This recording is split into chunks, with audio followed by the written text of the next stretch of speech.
Butch. We needed you to come here.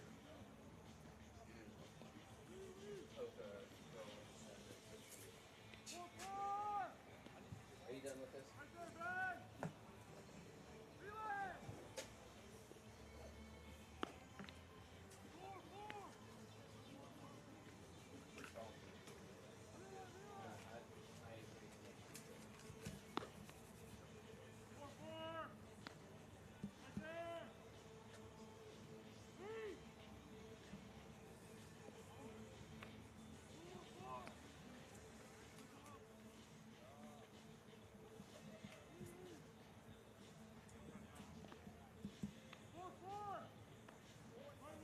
Frostburg's record?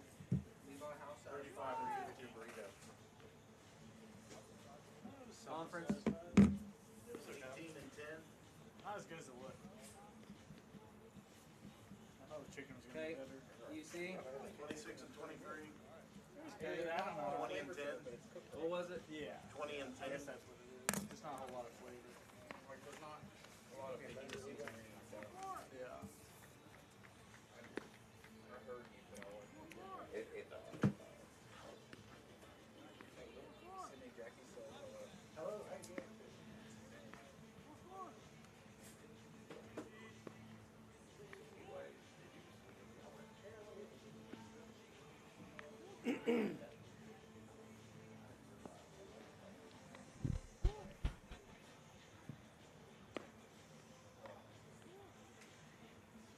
Homish.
We're about 2 minutes.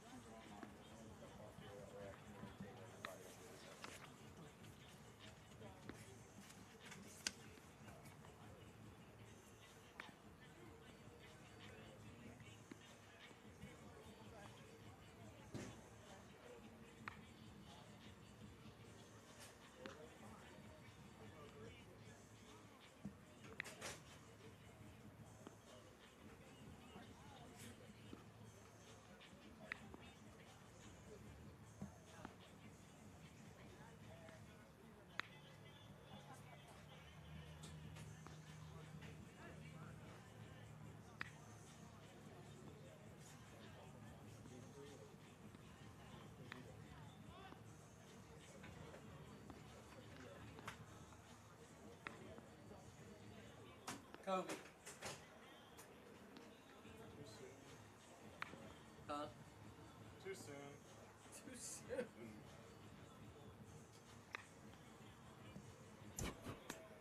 It's too soon for Kobe. I'm not actually trying to make one.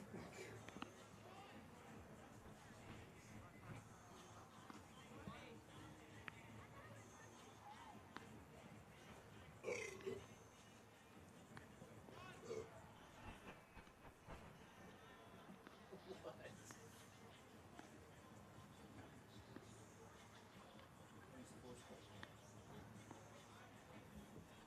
Every once in a while, man, I'll have them like that. Tripping out down here, up here.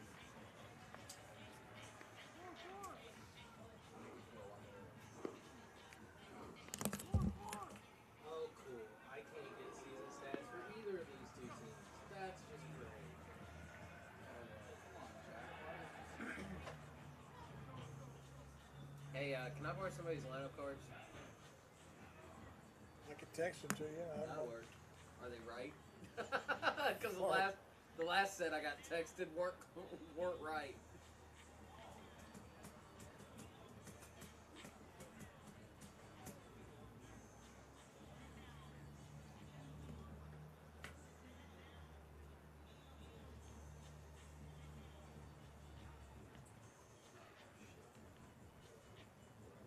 Levi, be humble.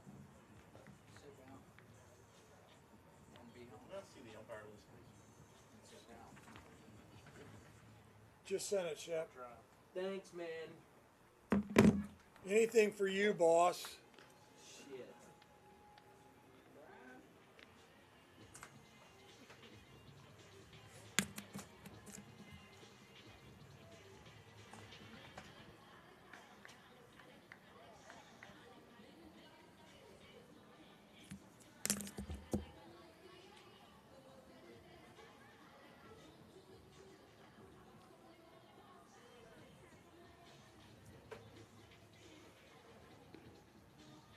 I only got Frostburg. Do you have UCs too?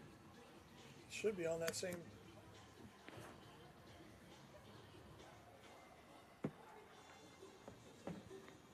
Hang on.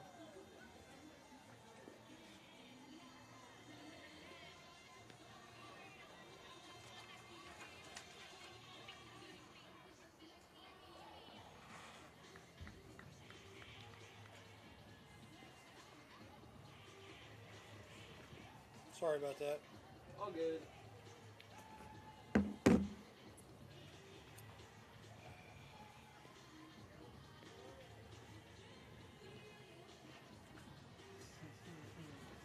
Thanks for that. You almost got it. You almost.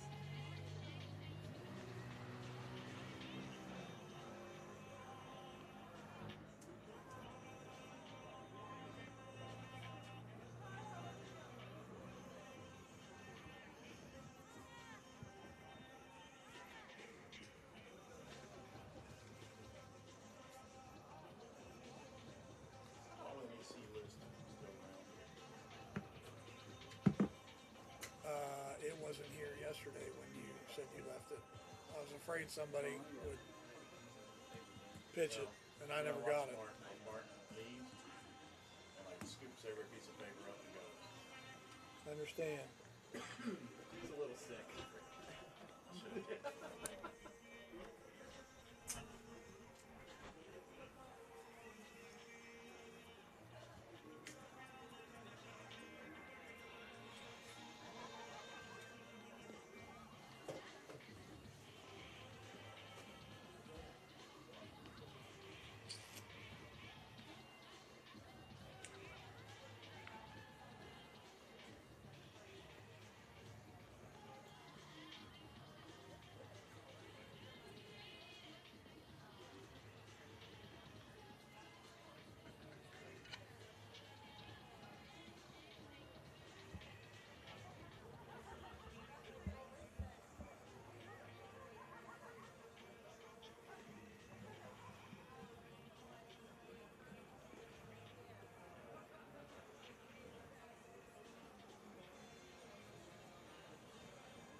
You say Charleston's home. Yes.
Charleston, West Virginia, home of the 2025 Mountain East Conference Baseball Tournament here on the Mountain East Digital Network, presented by Cardinal Chevrolet in Hurricane, West Virginia. Welcome inside the Go-Mart Ballpark.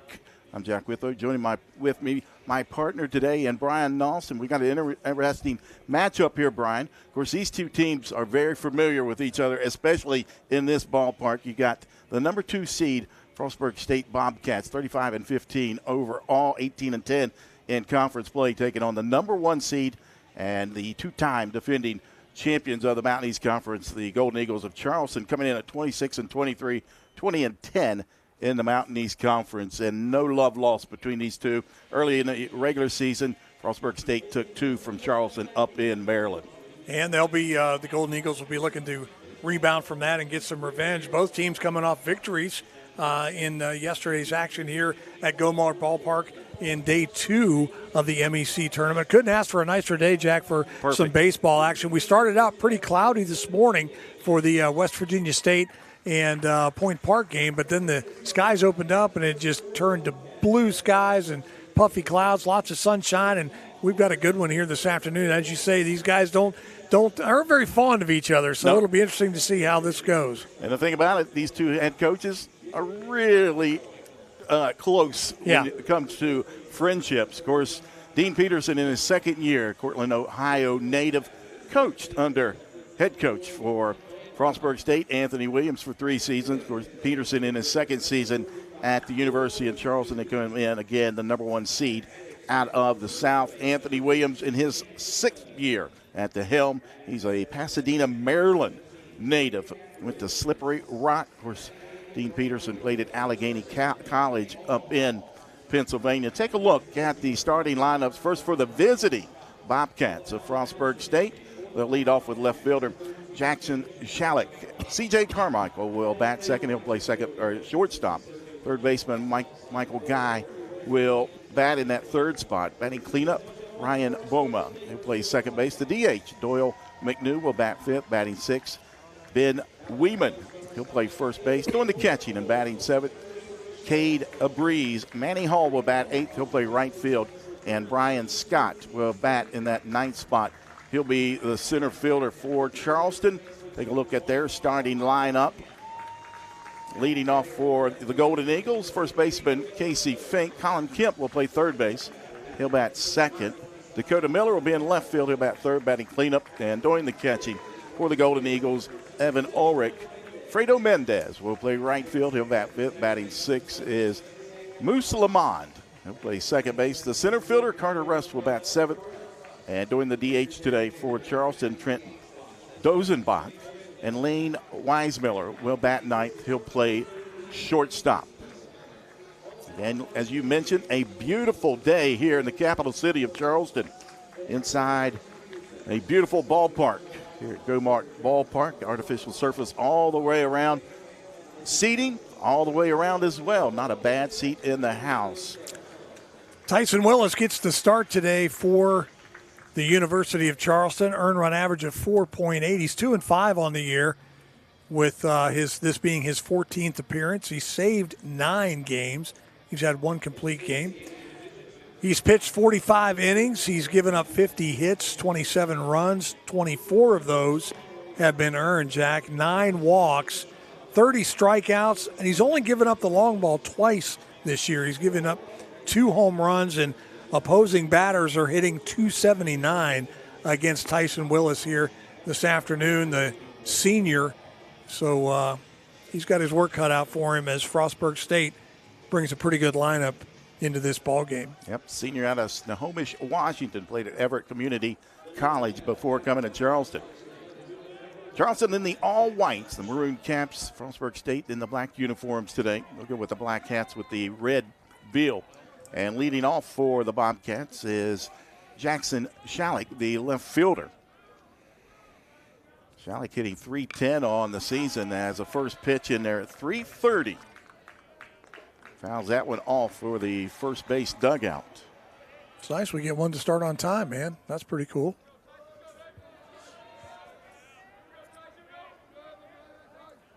Willis working from the stretch, sets and deals, and a breaking pitch has popped up down the right field line, ranging over as Mendez in foul territory and runs into the wall there. Man, he hit that wall hard too, Jack.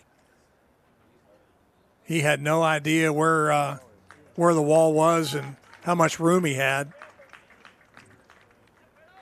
Teammates and Fink and Lamont down to check on him, as well as first base umpire Greg Losh. Opportunity to tell you who's umpiring today. Again, Greg Losh on first base, Ron Runnels down at third base, and behind home plate calling the balls and strikes is Ben Smith. So that ends up just being a long strike. It's 0-2. It's the first batter of the game, Jackson Shalik. And Shalik batting .310 on the season, 48 hits, 10 doubles, 2 triples, and 7 home runs. No balls and 2 strikes as Willis again sets at the belt.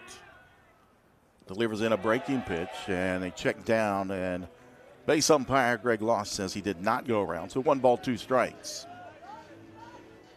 Gomark Ballpark, I sometimes call this a pitcher's park, but we saw, I believe, 4 home runs in game 1 today. The 1-2 delivery, ground ball, left side, Kemp is there. He'll fire across the diamond and in time for the first out.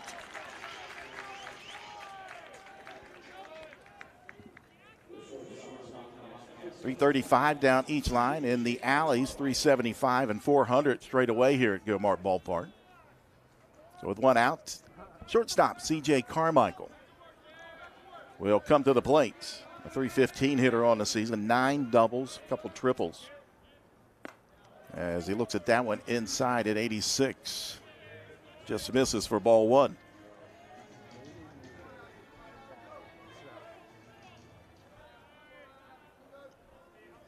The 0-1 pitch. And that clipped him.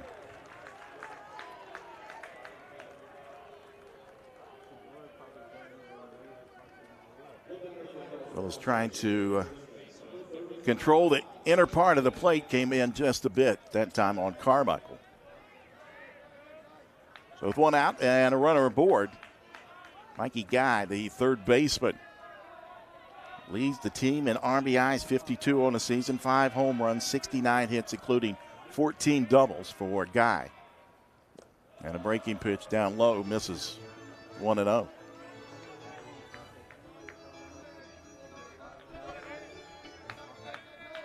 As a team, the Bobcats have stolen 88 bases on the season. That one's popped up and out of play. That'll even up the count at 1-1. Earlier today, Point Park defeated West Virginia State, so that ends the Yellow Jackets season. Second win of the tournament for Point Park. 1-1 pitch, the ball gets away, and the throw down, not in time. Carmichael got a good jump on it as he saw it get away from the catcher and Evan Ulrich.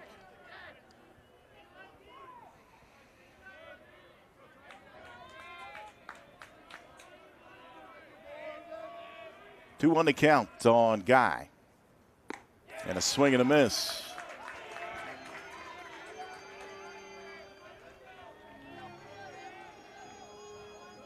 Runner on second in scoring position. One out here for the Bobcats.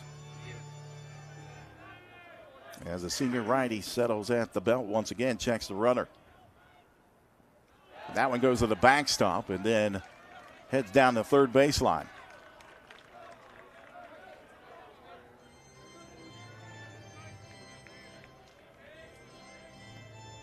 Brian, we've seen this backstop. You never know where that ball is going to come off the backstop. It's got that stone facing. Yeah, you made a good point the other day. I was listening to a game that you did, and it could come right back at you, or it could scoot up either line. It just depends on how it hits off the brick facing. Payoff pitch, and the second batter hits. As Willis again coming inside. We saw that a lot in the last game, Jack. We had a lot of hit batsmen in that game. One kid was hit 3 times. Never fun when you get hit with a baseball. No, it's not. Brings up Ryan Boma, the sophomore from Brookville, Maryland. One out, runners at the corners for Boma. As Willis sets and deals, and that one hit hard out in the center field. Going back is Russ towards the wall. He looks up, it's gone. Wow. A 3-run shot to right center field for Ryan Boma. And that ball just kept carrying. The wind was blowing out, and the farther that ball went, the higher it got. Russ made a good jump on it, but he wasn't going to get it no matter what. 7th home run of the season for Boma. That's his 44th RBI to make it 3-0. Frostburg State.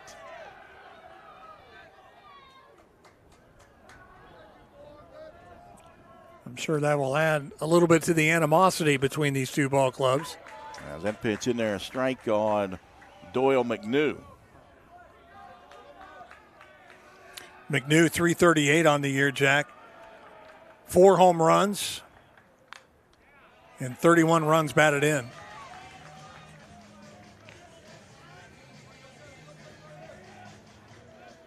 Tyson Willis ahead of the count. No balls, 2 strikes, 1 out here.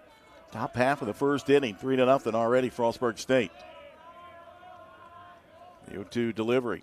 This is outside for ball 1.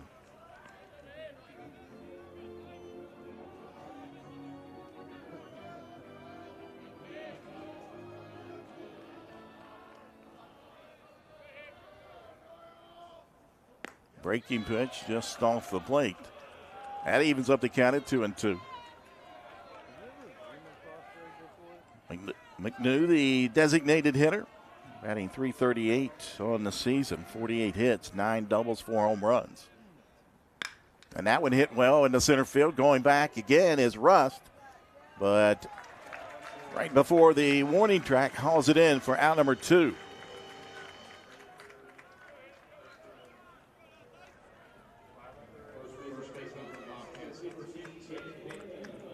First baseman Ben Weeman will come to the plate with 2 outs.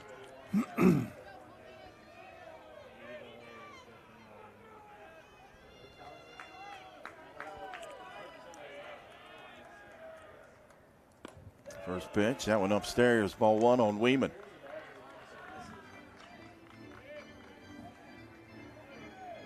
.338 hitter on the season, 20 hits, 3 doubles, 7 home runs. Swing there, comes up missing. 1-1 to count on Weeman. The team 45 home runs on the season for the Bobcats.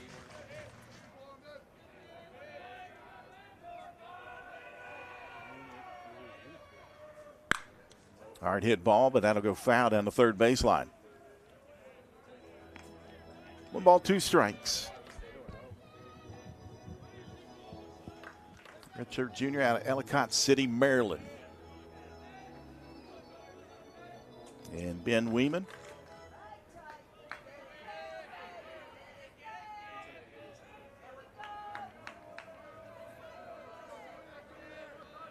So Willis again settles just at the belt. 1-2 breaking pitch, and it breaks right in on the elbow of Weeman, the third batter hit here in the top half of the first inning.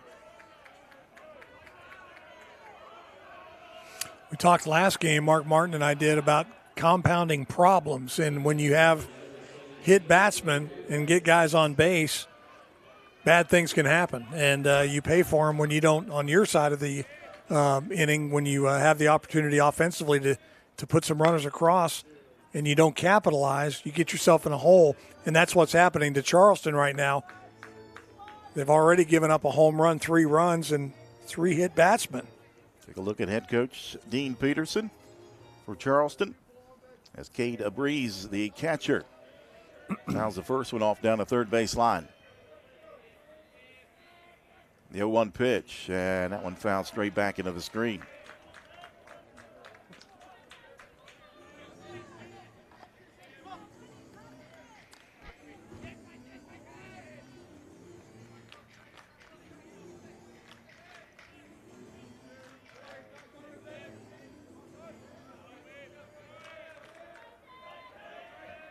No balls, 2 strikes, 2 outs.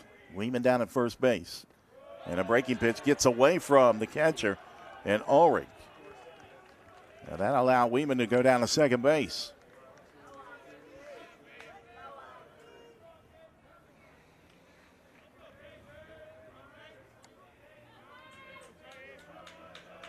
Now a base hit will score a run as Weeman is in scoring position.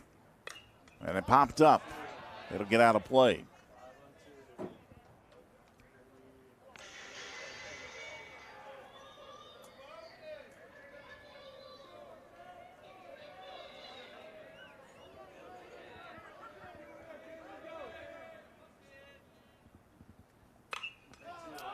Popped up on the infield, left side. Coming over is Weismiller and makes the catch for the final out. With a 3-run home run off the bat of Ryan Bowman makes it 3-0. Frostburg State leading Charleston. When we come back, it'll be the Golden Eagles' turn at the plate here on the Mountain East Digital Network. Trying to find where you fit in the world can be challenging. But then there's a moment where it all comes together. And that moment happens at Point Park University. Career-focused programs converge with a vibrant downtown campus to prepare you for work and life. From experienced professors and internships to culture and job opportunities, you'll get the best of both worlds. Point Park University, where it all comes together. No weekend plans? Try some of ours.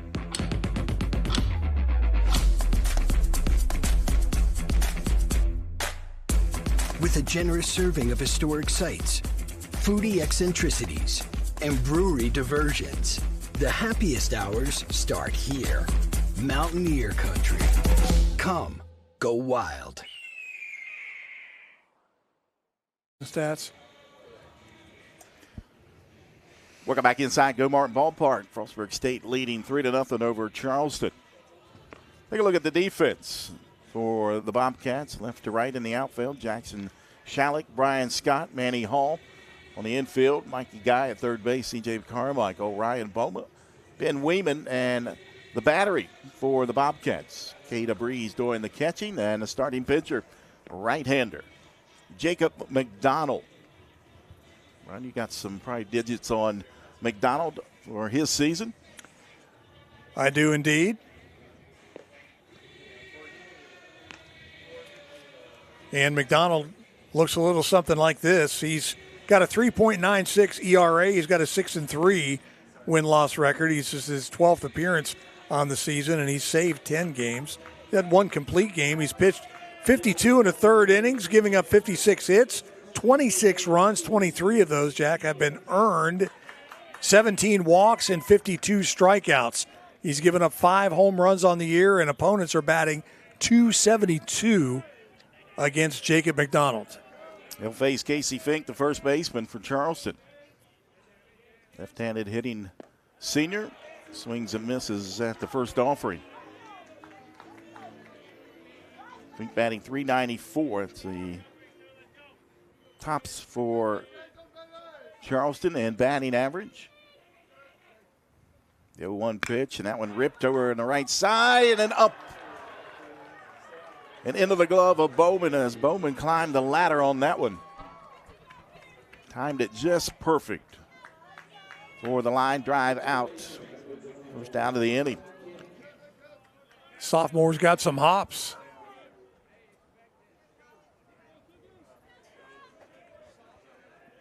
That'll bring up third baseman Colin Kemp. Kemp batting .378 on the season. And looks at that one high and inside for ball one. 48 hits, 6 doubles, 2 triples, 2 home runs, and 19 runs batted in. Freshman out of Kentucky.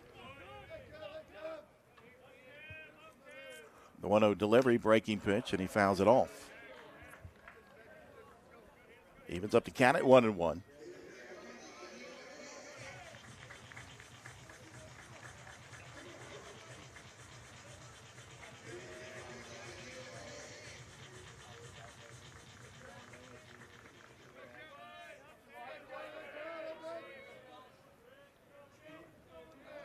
McDonald also working from the stretch, settles at the chest with the glove.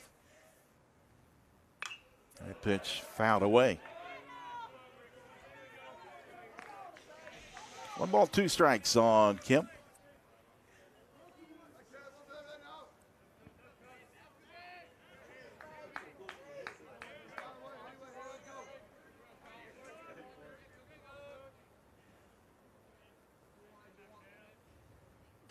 Another breaking pitch, but that one misses down in the dirt.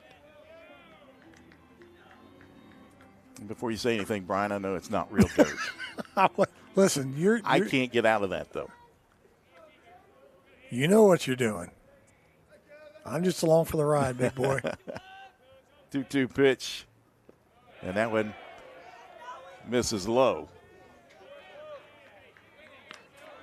Runs the count to full for Colin Kemp. He checks his swing. Frostburg wanted the call, but Greg Losh said, I don't think so. Payoff pitch from McDonald. Popped up. Third baseman Mikey Kai could not find it, and there's a good reason. It hit up into the concourse area.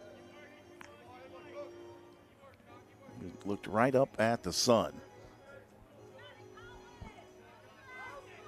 Now, the loser of this game, they have to play a doubleheader here today. Is that correct? They do. They've got to come back at 7 o'clock and play Fairmont. Again, the 3-2 pitch, and caught looking for the second out.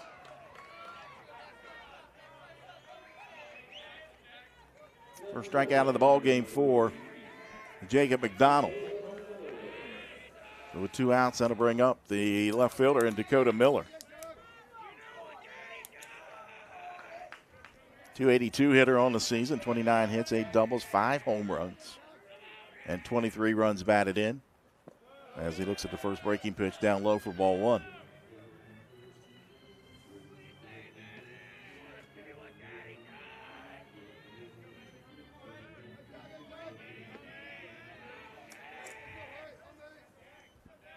The 1-0 delivery. High fly ball out in the right center field. Coming over is Scott. And he'll gather it up, a 1-2-3 inning for starting pitcher Jacob McDonald. We head to the top of the second here in Gomart Ballpark. 3-0 Bobcats leading the Golden Eagles. When we come back, Hall, Scott, and Shalleck due up for Frostburg State here on the Mountain East Digital Network. It's about unlocking your potential and discovering your purpose. It's about community and how we can better serve others. It's about learning and doing. It's about the journey and the road getting there. It's about opportunities and the endless possibilities. It's about finding where you belong, and it is here at Concord University. It's about you, and it starts with you. Attention all car buyers, it's deal time at the all-new Cardinal Chevrolet. Come see the team at Cardinal Chevrolet and let us show you what a great deal really looks like. No games, no gimmicks, just great prices on all the Chevys you love. If you want to save a buck on your next car or truck, come see us at Cardinal Chevrolet. Silverados, Equinox, Blazers, all recently reduced and ready for immediate delivery. Our best deals, your best time to buy. The all-new Cardinal Chevrolet. Exit 34 of I-64 in Hurricane, West Virginia. Together, let's drive. Top of the second inning, 3-0 Frostburg State leading Charleston. Earlier today, Point Park got by West Virginia State. So they move on to the winner's bracket. The game on Saturday at 1 o'clock. They'll wait the winner of this one. And like Brian said, the loser of this one will turn around, a quick turnaround, and play Fairmont State tonight at 7 o'clock. As the right fielder, Manny Hall, will lead things off for the Bobcats. All batting .301 on the season, and the first offering ground ball right side, and that'll get through into right field for a leadoff single for Manny Hall.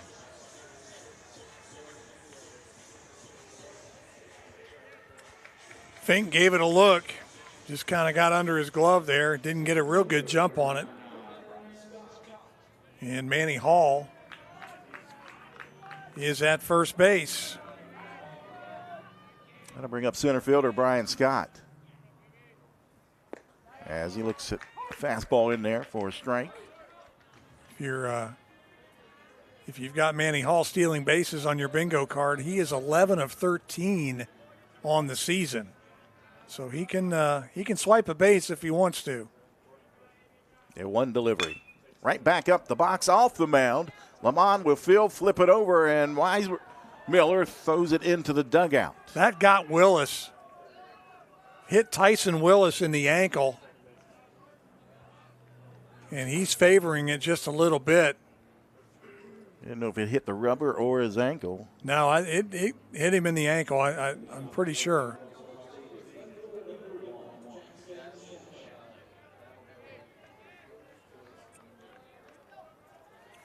Kind of got both. Yeah.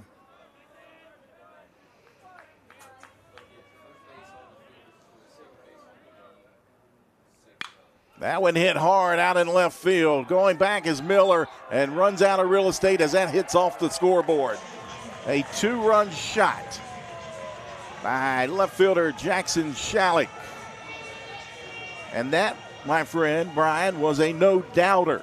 Hit off the truest sign, which is halfway up the Go-Mart ballpark scoreboard out there. And, yeah, you're right, no doubt about it. And already 5 runs on the board for Frostburg State. 8th home run of the season for Shalik. He leads the team in that category. You think? Well, I've seen in the past couple of years, I've seen guys hit 20 home runs in this league during the regular season. As head coach Dean Peterson quickly out to the mound, talking to his starting pitcher. He's got the entire infield in. You take a look at that replay. Wind, no wind, it didn't matter as that ball hit, like you said, right out there on that truest bank sign. That'll bring up C.J. Carmichael, 315 on the year. 34 runs, 45 hits, 15 RBIs, just 1 home run. Carmichael in with the bases empty. Was hit by a pitch his first time at the plate today. He looks at that one down low for ball 1, and as is expected, action in the bullpen for Charleston.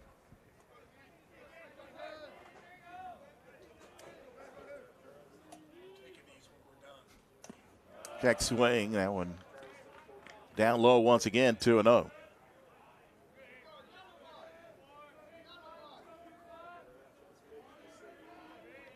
Got 9 doubles on the season. That pitch misses down low, 3-0. Landon Ingram, the right-handed freshman out of Louisville, Kentucky, warming up for Charleston in the bullpen. The 3-0 delivery and a 4-pitch walk.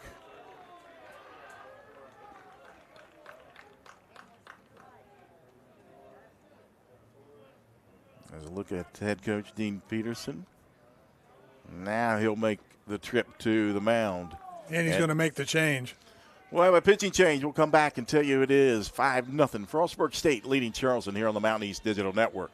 Attention all car buyers, it's deal time at the all-new Cardinal Chevrolet. Come see the team at Cardinal Chevrolet and let us show you what a great deal really looks like. No games, no gimmicks, just great prices on all the Chevys you love. If you want to save a buck on your next car or truck, come see us at Cardinal Chevrolet. Silverados, Equinox, Blazers, all recently reduced and ready for immediate delivery. Our best deals, your best time to buy. The all-new Cardinal Chevrolet. Exit 34 of I-64 in Hurricane, West Virginia. Together, let's drive.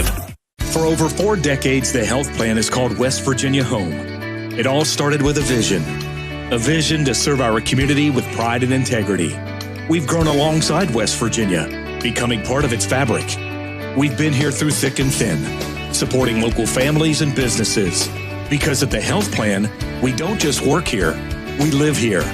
Proudly serving West Virginia since 1979. Your trusted partner in the community, the health plan. Here for you.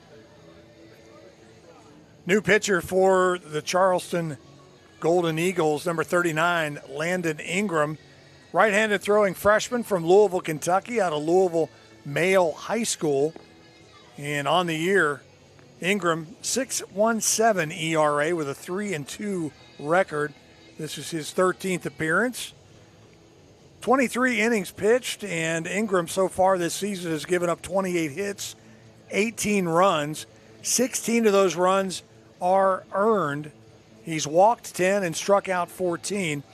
He's given up a couple of doubles, but no home runs, and opponents are batting .283 against Ingram. Jack? The right-hander takes over here in the top of the second with 1 out. Runner aboard and Carmichael.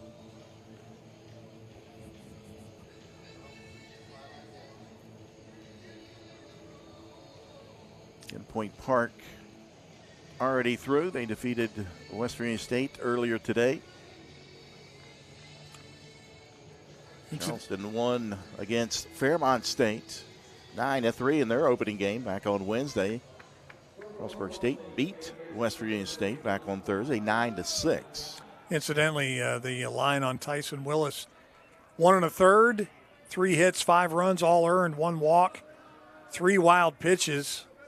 He faced 11 batters, threw 35 pitches, 19 of them for strikes. Still responsible for the runner on first, and he gave up 2 home runs. First pitch from Ingram in there, a strike on Mikey Guy.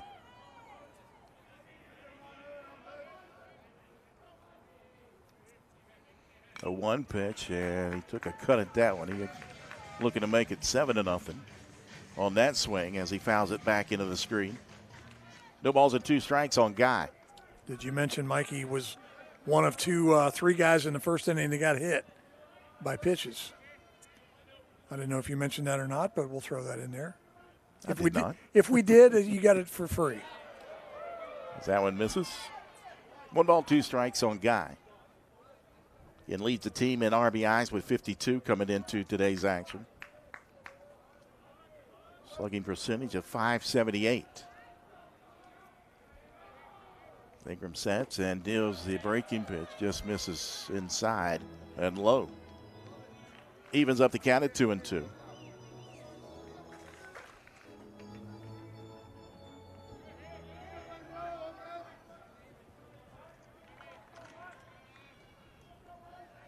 Ingram, long pause, now deals to the plate, and a fastball. This is down and away. Full count now on Mikey Guy.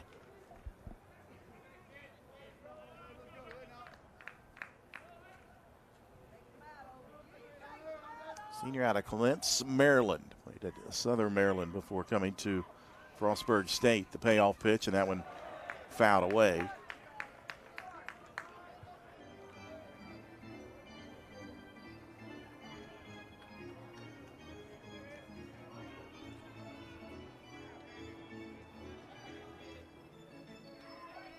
We'll do it again with the 3-2 count.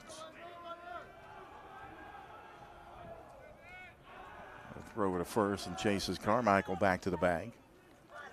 Just a beautiful ballpark on a beautiful day. It's about 4,500 here. The concourse area goes all the way around with the suites in the upper deck there on the right side down the first baseline. Runner goes and ground ball. That will be foul down the third baseline. You know, you mentioned that what it seats about 4,500. That makes last week's attendance at the WVU Marshall game even that much more impressive. Yeah, they packed them in here, didn't they? Because they had over 9,000 standing room only in this ballpark, and you couldn't, Mark and I were talking about it in the previous game, you couldn't get anybody in here with a shoehorn. I mean, it was that packed. And great baseball, too. Marshall winning that one in a walk-off. 3-2 pitch. Runner goes again. Swing and a miss. The throw down a second. And the swipe not in time as Carmichael slides in safely ahead of the tag. 2 down now.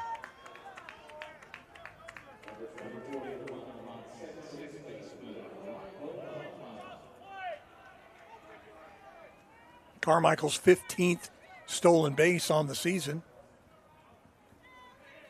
It's 15 of 16 on the year. He's only been caught once. Ryan Bowman will step back in, had that 3-run home run back in the bottom half of the first as he looks at that one outside for ball 1 from Landon Ingram. Again, Frostburg, Jack, doing the little things to get guys in scoring position. And with a bat like Bowman's, you never know. He could make this a 7-0 game or a 6-0 game here with one swing. The 1-0 delivery. That one in there catches the zone. 1-1 to count. Good fundamental baseball.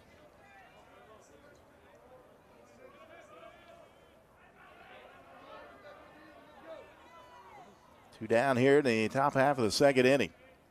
The 1-1 pitch, and that one comes inside. 2-1 to count. 3-run home run off of the bat of Ryan Bowman, a 2-run shot off the bat of the leadoff hitter and Jackson Shalik. Ground ball right back up the box, but well played there as the second baseman, Moose Lamont, in position to throw over, but 2 more runs on the board for Frostburg State. They lead 5-0 over Charleston as we head to the home half of the second here on the Mountain East Digital Network. For over 4 decades, the health plan has called West Virginia home. It all started with a vision to serve our community with pride and integrity. We've grown alongside West Virginia, becoming part of its fabric.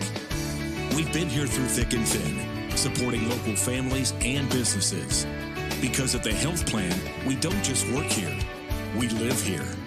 The Health Plan, a proud corporate partner with the Mountain East Conference. What's possible when you have the freedom to explore things that inspire you? To be a part of a community that supports and challenges you. Where can you go to find the space and time to reach your goals? Who can you become when you're able to make connections in a place where you belong? Find out what's possible at Frostburg State University.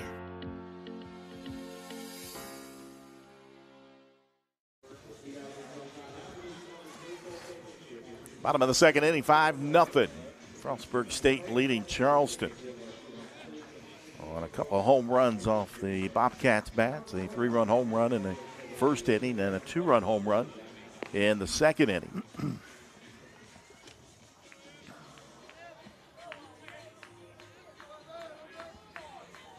Leading off for the Golden Eagles, their catcher, and Evan Ulrich. 368 hitter on the season, 50 hits, 8 doubles, and 6 home runs. Senior out of Ostrander, Ohio.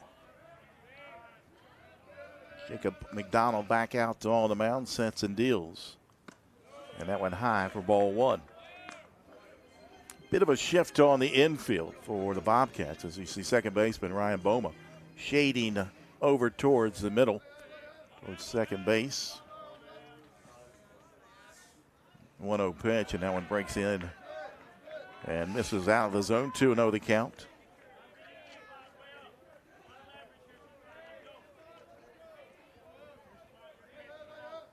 .28 runs batted in on the season for Ulrich.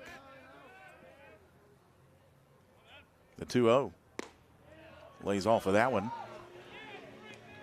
3-0 the count.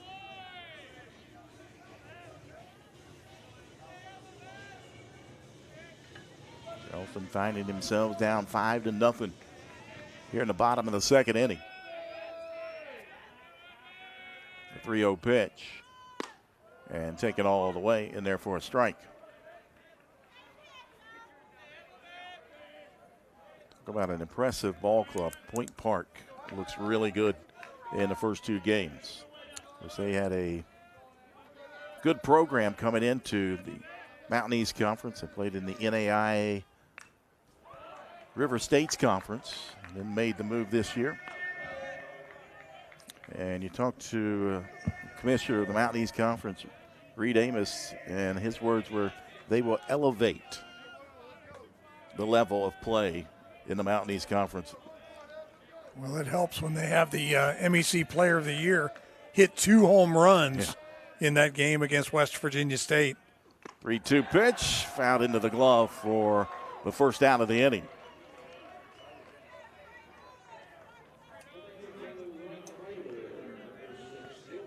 Came up a little bit in the zone that time for McDonald, and Ulrich could not catch up with it. So with one out, Fredo Mendez, the right fielder, will come to the plate. Left-handed hitting senior out of Camden, Delaware. Had a home run in game 1 on Wednesday night. As he looks at a breaking pitch from McDonald in there, a strike. 73 miles an hour on that curveball. Right over, kind of froze Mendez. Puts him in the hole 0-1. 293 hitter on the season. And he comes up missing on that swing. Nice change of speeds there from McDonald. So 2 off-speed pitches in on Mendez. No balls and 2 strikes. McDonald sets and delivers, and a swing and a miss. Back-to-back strikeouts for Jacob McDonald. That'll bring to the plate the second baseman in Moose Lamond.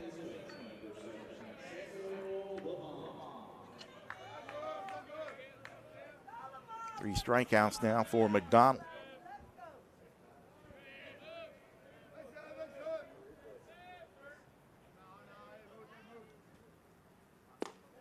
And another breaking pitch in there for a strike.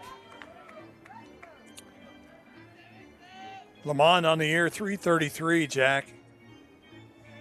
23 runs, 37 hits. Has a couple of doubles. 6 home runs, 25 runs batted in. 0-1 pitch. That went down and away for ball 1. 1-1 to count on the Houston, Texas native.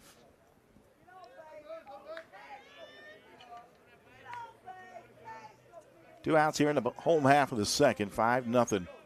Frostburg State leading. McDonald sets and delivers. Ground ball right side. Boma's there. He'll make the play over to first base. A 1-2-3 inning again for starting pitcher Jacob McDonald. Through 2. 5-0 Frostburg State leading Charleston here on the Mountain East Digital Network. In life, things aren't scripted. If you're an athlete, we need people like you and translate those skills to officiating. You can get a lot out of it. It happens in every town, in every game. We never have a perfect game, but the rewards always outweigh the negativities.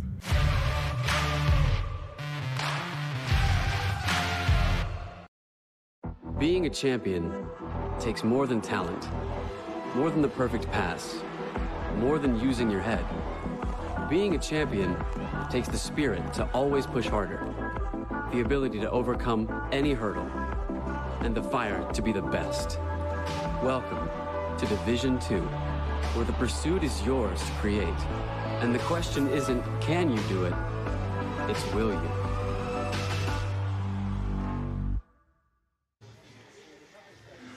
Top of the third, 5-0, Frostburg State leading Charleston. Jack Withrow alongside Brian Nost. Our crew here at Gomart Ballpark in Charleston, West Virginia. Mountain East Conference Baseball Tournament presented by Cardinal Chevrolet in Hurricane, West Virginia. Back out the pitch for Charleston, the freshman right-hander, Landon Ingram. Came in for starting pitcher Tyson Willis. Ingram got a strikeout and then a ground out to end the top half of the second. Now he'll face the designated hitter in Doyle McNew. McNew flied out to center field his first time at the plate. And looks at the first pitch down low for ball one.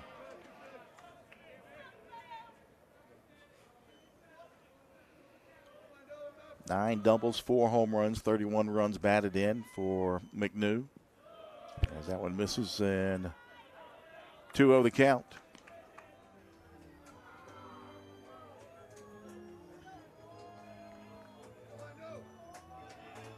Saw some Fairmont State players in the stadium earlier, taking in some ball games.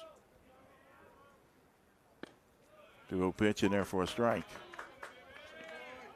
They await the loser of this one. And a quick turnaround for the loser, as we have already mentioned.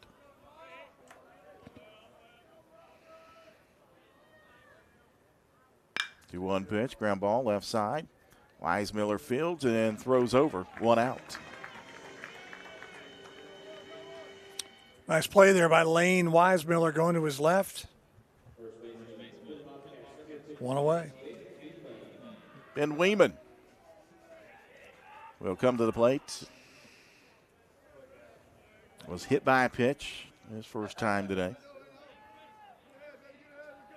As he'll dig in on the right side as a breaking pitch, and there a strike from Ingram.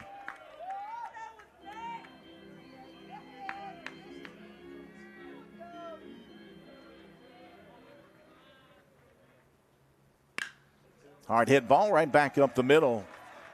And a base hit for Weeman. So with 1 out, a runner aboard.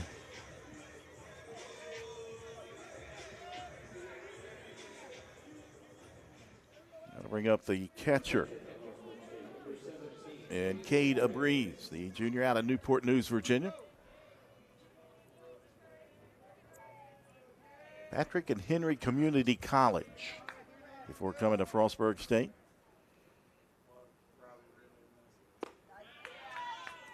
And therefore a strike.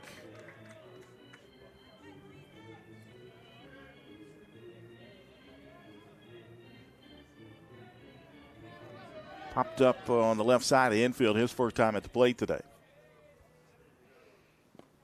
Checks his swing on that one. 1-1 to count. Said these two teams played in the regular season. There was 2 victories for Frostburg State up in Frostburg, Maryland at the Bob Wells Field. 7-3 in game 1, 11-8 in game 2.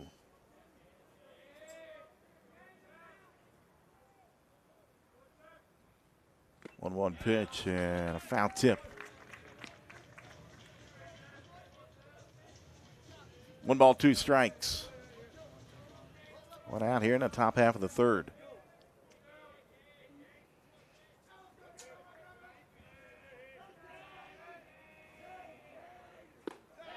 Nice pitch there. 85-mile-an-hour fastball right up there at the top of the zone. And a breeze couldn't catch it. Second strikeout for Landon Ingram. Now 2 outs for right fielder Manny Hall. Hall single to right field his first time at the plate. And looks at that one outside for ball 1.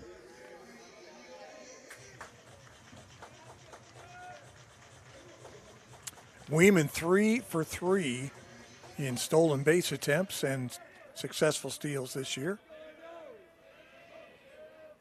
Ingram checks the runner, now deals to the plate, and that one misses outside. 2-0.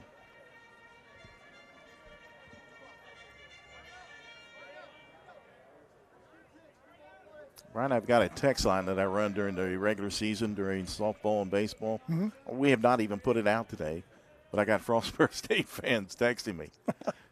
You're a popular guy, Jack. I don't know. Oh, it was on the screen. Oh, there it is. Okay. Yeah. I didn't know that our producer had put it on the screen. Are they mad at you, or are they just telling you what a great job you're doing? No, they're not mad at me yet. Okay. 3-0 the count. Because it's still early. Yeah, true. And pitch right down the middle.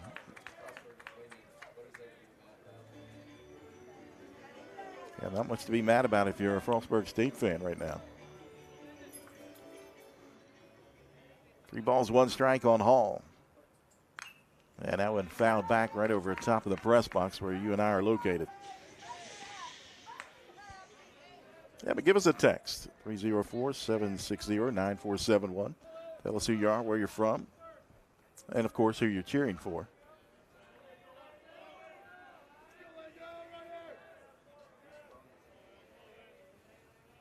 Payoff pitch, runner goes, and ball 4.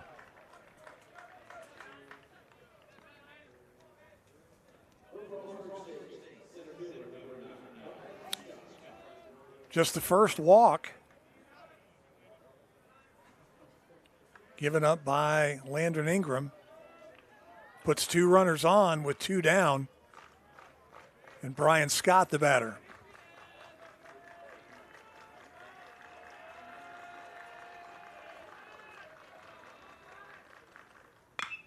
Ground ball, left side. Kemp has it at third. He'll fire across the diamond for the final out here in the top half of the 3rd inning. As Frostburg strands a couple of runners, still 5-0. Rust, Dozenbach, and Weismiller due up for Charleston when we come back here on the Mountain East Digital Network.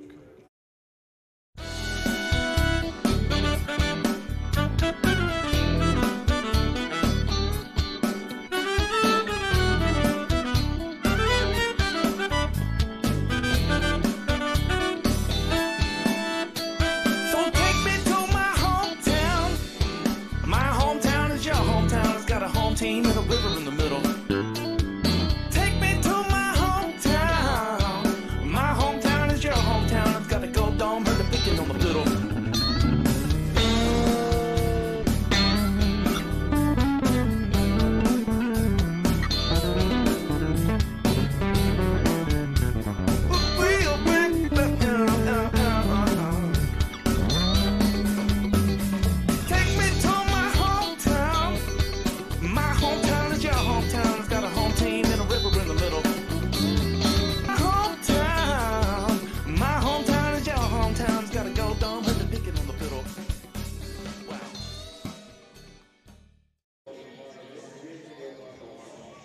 Welcome back inside Gomart Ballpark here in the home half of the 3rd inning. 5-0 Frostburg State leading Charleston. Jack Withrow alongside Brian Nost on a beautiful Friday afternoon here in the capital city. Jacob McDonald, the starting pitcher, back out on the mound for the Bobcats, and leading off will be center fielder Carter Rust.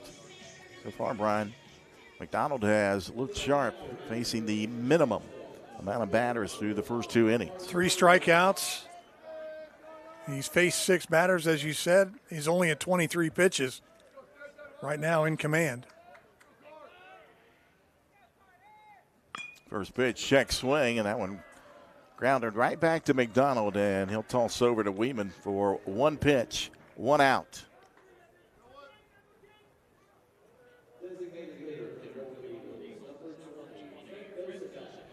Checking out the text line. Talk about a guy that hit some shots out of here before. Used to play for the University of Charleston, and Kyle West has texted me from Manhattan, Kansas. Says, let's go Birds. He's got a big game coming up here tonight.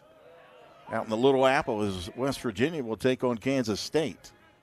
Mountaineers having just an incredible season. Oh, amazing.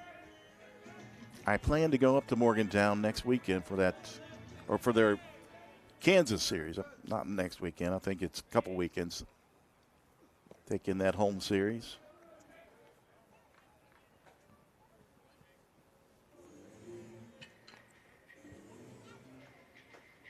One to count on Trent Dozenbach, the designated hitter.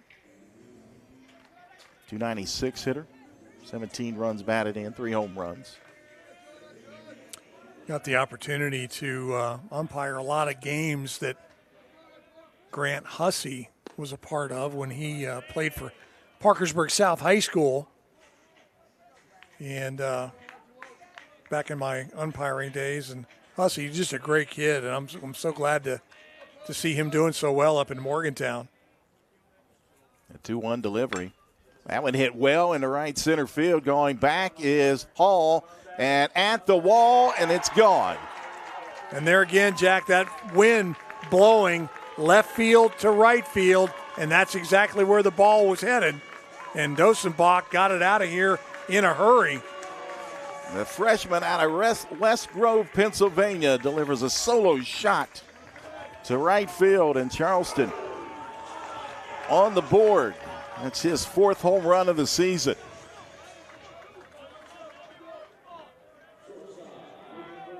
You start talking about Grant Hussey and Kyle West, and there's a home run right on cue. There you go. The shortstop Lane Weismiller will come to the plate. McDonald delivers in for a strike.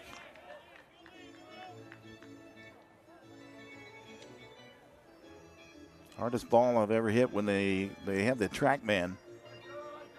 It was 116 miles per hour off the bat. Wow. The exit velo. It was a double off the fence by Kyle West.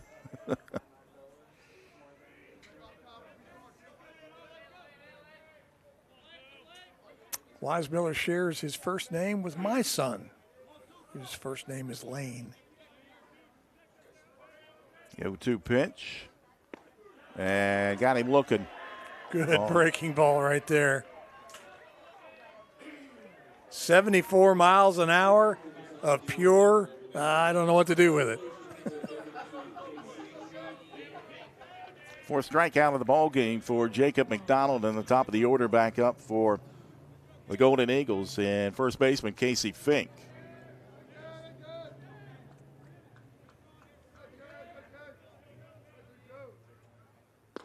Looks at the breaking pitch in there, a strike. That's been McDonald's pitch so far today. Yeah.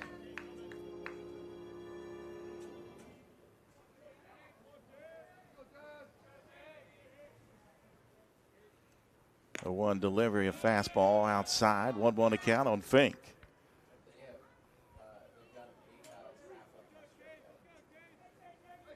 Fink's got 6 home runs, 6 doubles on the season. 4 of those 6 came in one weekend for Casey Fink. As he looks at that one down low for ball 2. Text line says, you guys are doing great. Well, what do you think about watching the stream from Southern Maryland and rooting for my boyfriend Mikey Guy and his fellow Bobcats? Thanks for watching from Southern Maryland. Appreciate it. The 2-1 pitch coming up from McDonald. Sets and delivers, and that one, a fly ball will get out of play as it's slicing quickly into the concourse area. Other folks from Southern Maryland. Hello from Southern Maryland. Thanks for another great broadcast. Got to get the GE's bats going. Golden Eagles. I'm not too smart, but I had to put that together. It took me a second. I'm glad you got it. I'm still over here scratching my head. Well, they gave me some emojis, some pictures to look at. Okay, all right. To help me out. All right. Full count now. On Casey Fink with 2 outs. Here in the bottom of the 3rd, 5-1, Frostburg leading. The payoff pitch coming from McDonald. Takes a couple deep breaths, now delivers to the plate. And that one wasted away back over top of the press box. Pictures help. Text line again, cheering on the Golden Eagles and Coach Kyle Watson, my son from Fort Worth, Texas. Let's turn this thing around for a win. That's Kay Watson, again from Fort Worth, Texas, watching today. And that pitch down low for ball 4 to Fink.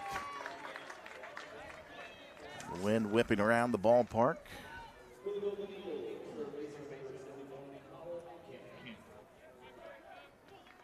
So with 2 outs and a runner on in Fink. That's the first walk issued by McDonald as Colin Kemp will come to the plate. Kemp struck out swinging, looking his first time at the plate today. As the thrower chases Fink back to the bag.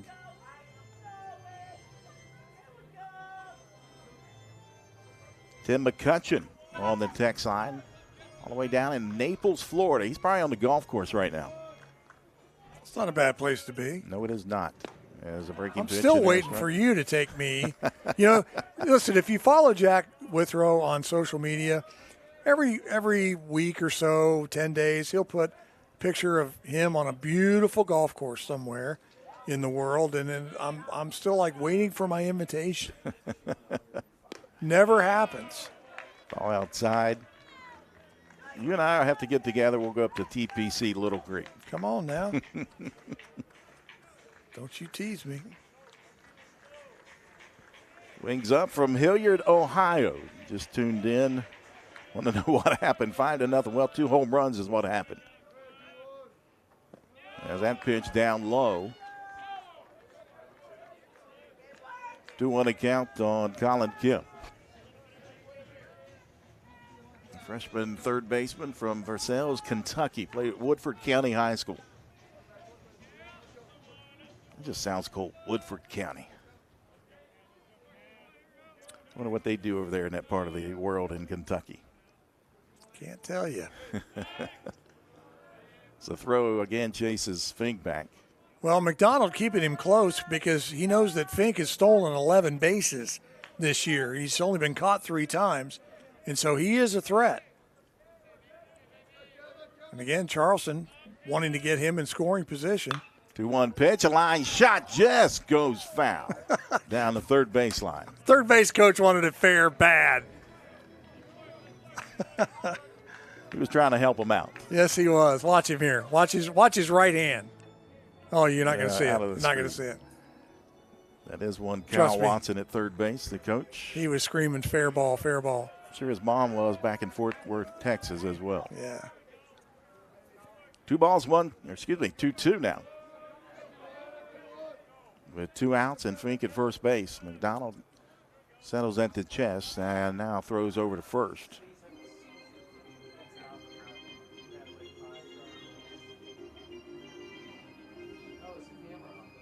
Charleston commit Bryson Hutzel from Hagerstown, Maryland says, "Go Birds." Oh, there we go.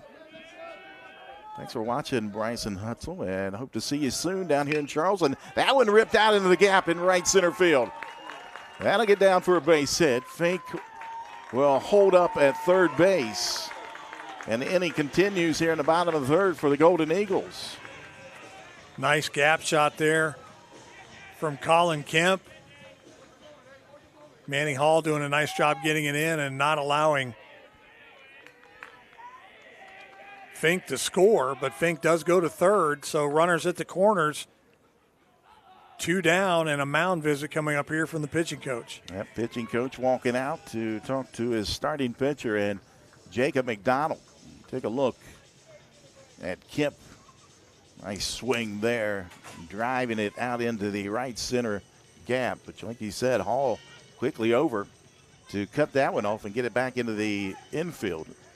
And that holds up Fink at third base with 2 outs and runners at the corners. Not only did it hold him up at third base, it kept Kemp from going to second, getting it in there that quickly, and a nice cutoff from the second baseman, Boma, to keep Kemp at first. But nevertheless, runners at the corners. A little bingo happening here for the Golden Eagles. That'll bring up left fielder and Dakota Miller.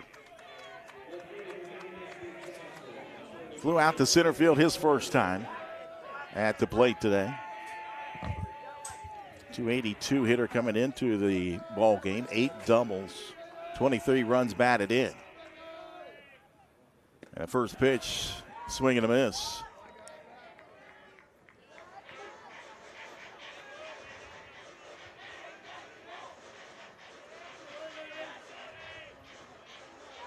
Fink down at third, Kemp at first, 2 outs for Dakota Miller. McDonald sets and delivers, and that one down low. Nice block by the catcher in a breeze.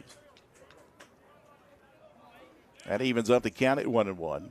Back to the text line, says, what's up, guys? Frostburg's Bat Boy checking in from Alabama. Can't wait for my 10th year with the Bobcats next year and looking forward to my first MEC tournament next year as well. Can't wait to see the beautiful city of Charleston. Thanks, guys, for all you do. Thanks for watching. Hard hit ball into the glove of Guy. He'll fire across a diamond, a strike for the final out of the inning for Charleston. They get a run back on a solo shot to right field off the bat of Trent Dozenbach. 5-1. Frostburg State leading here on the Mountain East Digital Network. For over 4 decades, the health plan has called West Virginia home. It all started with a vision to serve our community with pride and integrity. We've grown alongside West Virginia, becoming part of its fabric. We've been here through thick and thin, supporting local families and businesses. Because at the health plan, we don't just work here, we live here. The health plan, a proud corporate partner with the Mountain East Conference.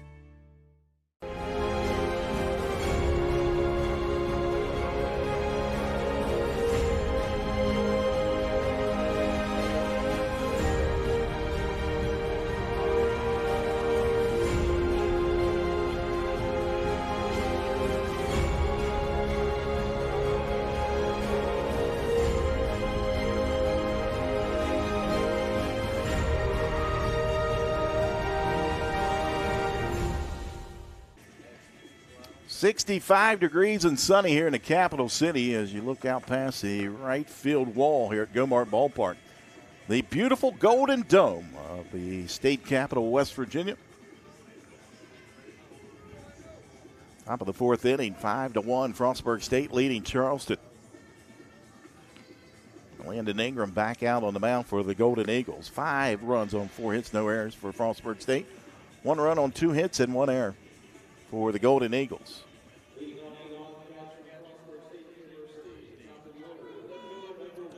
Leading off for the Bobcats will be their leadoff hitter and left fielder, Jackson Shalik. Grounded into the third baseman his first time up and then hit that big home run over the left field wall the second time he was up, excuse me. Tries to bunt for a base hit and fouls that one back into the backstop.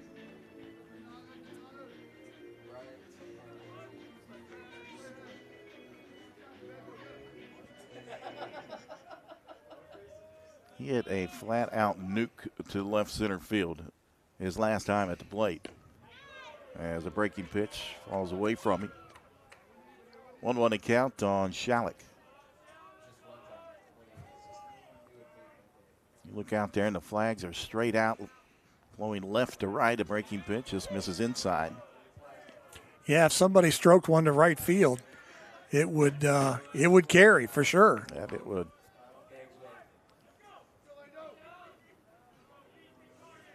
The 2-1 delivery. That one left upstairs. 3 balls, 1 strike on Shalik.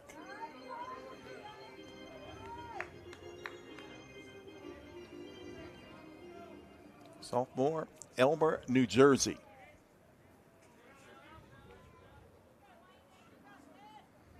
.31 pitch, and that one upstairs as well. So leadoff walk for Shalik. Second walk of the game for Landon Ingram.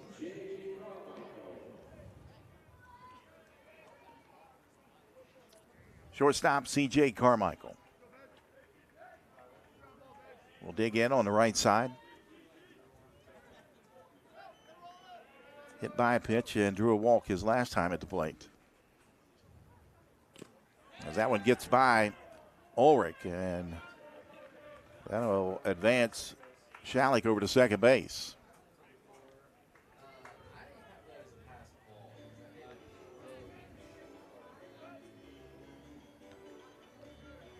Caught the umpire in the shin guard after it went off the glove of Evan Ulrich.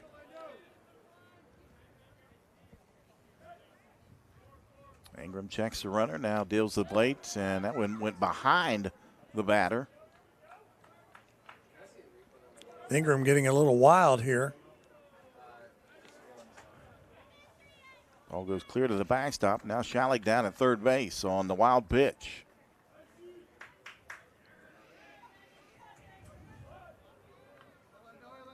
And action back up and going in the Charleston bullpen. 2-0 pitch, ground ball, left side. Weismiller checks the runner at third. Now goes to first for the first out of the inning. Really good fundamental baseball right there by Lane Weismiller. He looked the runner back, made sure that he wasn't going to break for home, and still had time to go to first base and retire C.J. Carmichael for the first out. So with one out and a runner at third, Mikey Guy will step in. Hit by a pitch, struck out swinging his last time. As Ingram, working from the stretch, delivers in a breaking pitch, just misses upstairs for ball one. Charleston fans wanting the call there, did not get it.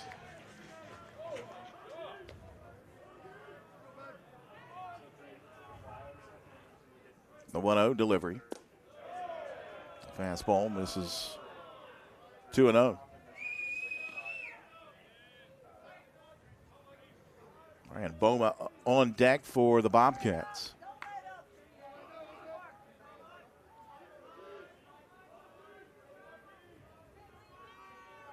Infield playing in for Charleston, 2-0 pitch, and that went out of the zone, 3-0. Ingram getting himself into a little bit of hot water here. And now they're just going to put him on, right?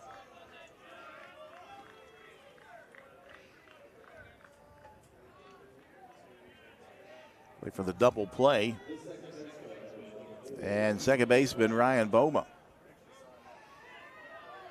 We all know what he did in the first inning.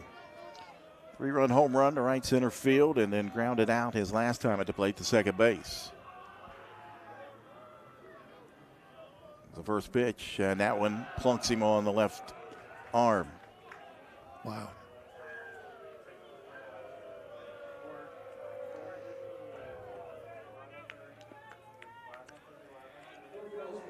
Wheels starting to come off a little bit here for Landon Ingram as the bases are loaded with only one out. And, Jack, this could get out of hand real quick here with one swing.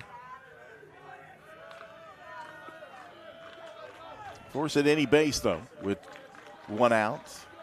Good point. Doyle McNew, the designated hitter at the plate, and that one high for ball one. Flew out to center field his first time at the plate, then grounded out to shortstop.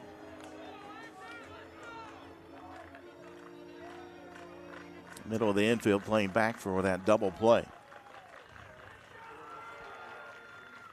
The 1-0 pitch, and that one paints the outer part of the plate for strike one. 1-1 to count on McNew. I'll make my point here in a second. What was the Adam Sandler movie where he went back to school? What was the name of that movie? Billy Madison. So when I see Doyle McNew's name, it makes me think of O'Doyle Rules from that movie. I don't know why that just sticks in my craw, but okay, I'm done. Back to you, Jack. 1 ball, 2 strikes with one out. Landon Ingram sets. Now delivers to the plate. A ground ball right side. This could be 2. They get one and a transfer over in time. Wow. For the double play. And Landon Ingram, the freshman pitcher, works his way out of the jam with the twin killing. We head to the bottom of the fourth. Still 5-1. Frostburg State leading Charleston here on the Mountain East Digital Network.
Welcome back inside Gomart Ballpark here in Charleston, West Virginia for the 2025 Mountain East Conference Baseball Tournament presented by Cardinal Chevrolet.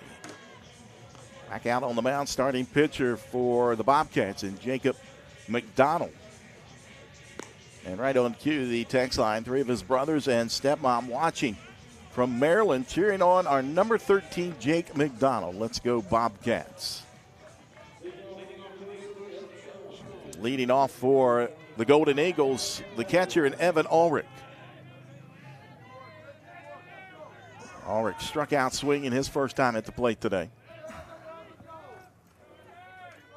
Came in batting .368 on the season with 6 home runs, 28 runs batted in, and off-speed pitch in there for a strike from McDonald. 8 doubles, 50 hits on the season for Ulrich. The 0-1 pitch and a swing and a miss. No balls and 2 strikes.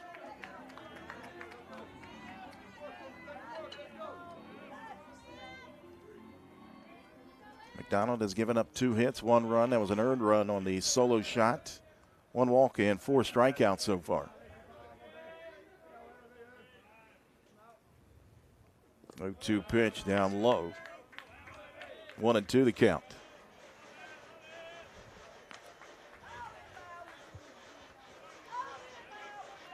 One of those strikeouts at the expense of Ulrich back in the second inning.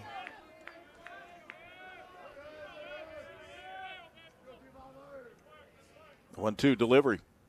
That went high, evens up the count at 2-2.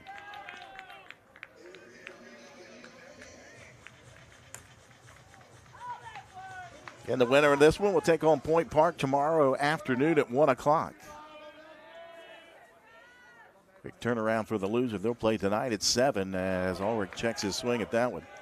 They appeal down to first base umpire Greg Losh. He gives the safe sign.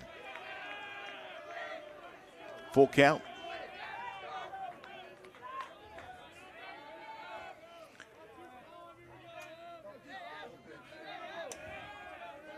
McDonald from the stretch settles in at the chest with the glove. The payoff pitch. And that one fouled back into the backstop. Scott Templeton in the bullpen for the Golden Eagles, Jack. Getting loose down the left field line. Senior lefty from Mount Pleasant, South Carolina. Again with the 3-2 pitch. And that went upstairs for ball 4. Ulrich had to work for that one. He was down in the count 0-2 and works a leadoff walk. Just the second walk issued by McDonald in today's ball game so far. Fredo Mendez, the right fielder. Had a home run in Charleston's first game against Fairmont State on Wednesday. Struck out swinging his first time at the plate today. And a breaking pitch stays upstairs for ball 1. Back to the text line, Brian. Let's go Charleston. The Weismiller family cheering from Cecil County, Maryland.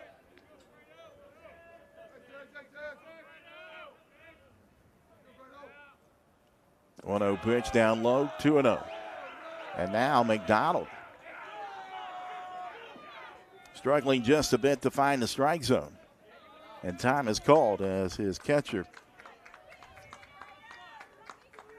Breeze wants to go out and have a chat with him. Yep. Okay, DeBreeze will walk out to the mound to talk to starting pitcher Jacob McDonald. Nobody in the bullpen right now for Frostburg State. But you look down at their dugout and they're all looking at each other.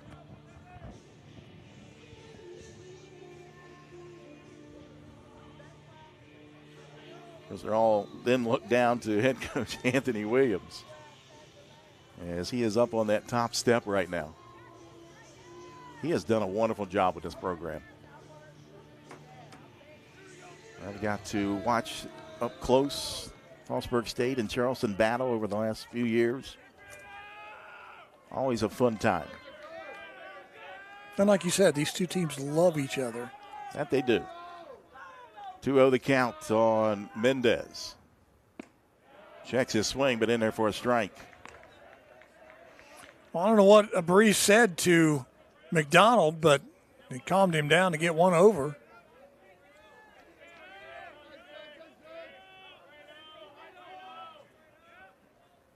Two-one delivery, and that one lifted over on the third base side. That'll get into the concourse area. 2-2 the count on Mendez. Charles is watching from Newmarket, Maryland, watching Zach Dotson and Joe Pipham go Frostburg Bobcats. Thanks for watching, Charles. Throw over, and they've got him picked off. And now run down as they'll tag out Ulrich. As C.J. Carmichael will make the tag out for the first out of the inning. The 1-3-6, since you're scoring over there, Brian. I am. And I had it. I was just a little slow. Thanks, Shep. Appreciate it. I mean, the producer extraordinaire, Brian Shepard, does it all. 2-2. Swing and a miss. All while eating a bowl of Dippin' Dots, ladies and gentlemen. He's doing it all here this afternoon. And just like that, Charleston went from a runner aboard and no outs and a pickoff of Ulrich and a strikeout. 2 down now for second baseman Moose Lamond.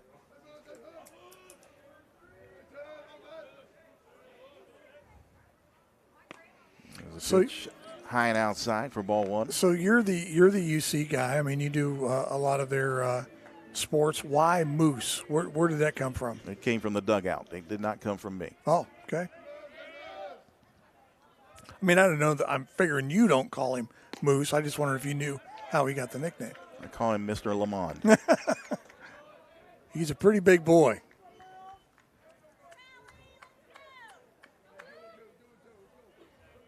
Two balls, no strikes on Lamond.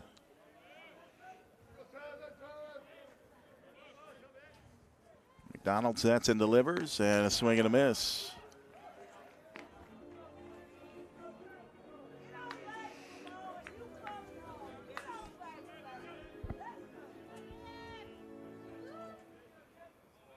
Two down here in the bottom half of the fourth inning. McDonald sets and delivers, and that one upstairs, 3-1.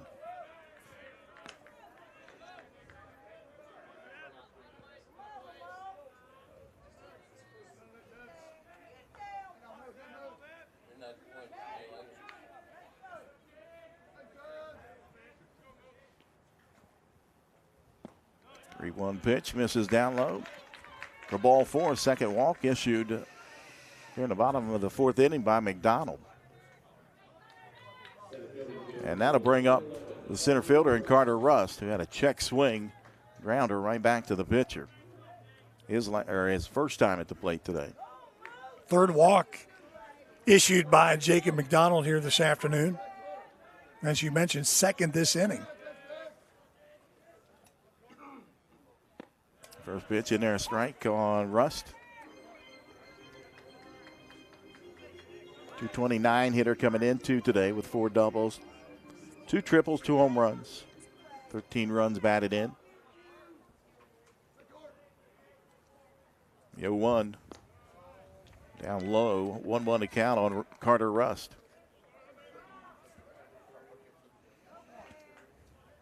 University of Charleston softball team in action in the Atlantic Regional up in Kutztown, Pennsylvania. They were scheduled to play Shepherd today, but that was rained out. That's been pushed to 10 a.m. tomorrow as that one's rifled into the concourse area. Look out. And off the facing of one of those signs and right back out into right field. This is a ballpark, an intimate ballpark, but can be a little too intimate at times. Yeah, we talked about this yesterday. The protective netting only goes the length of the dugout. And you see in the major leagues now, they've got the length of the foul line. Yep. And so if you're sitting along the either the right field or the left field line, you're protected by the netting. Runner goes, swing and a miss, and a strikeout. to end the inning, the 6th strikeout for Jacob McDonald. As we head to the top of the 5th, 5-1, Frostburg State leading Charleston. Attention all car buyers, it's deal time at the all-new Cardinal Chevrolet. Come see the team at Cardinal Chevrolet and let us show you what a great deal really looks like. No games, no gimmicks, just great prices on all the Chevys you love. If you want to save a buck on your next car or truck, come see us at Cardinal Chevrolet. Silverados, Equinox, Blazers, all recently reduced and ready for immediate delivery. Our best deals, your best time to buy. The all-new Cardinal Chevrolet. Exit 34 of I-64 in Hurricane, West Virginia. Together, let's drive.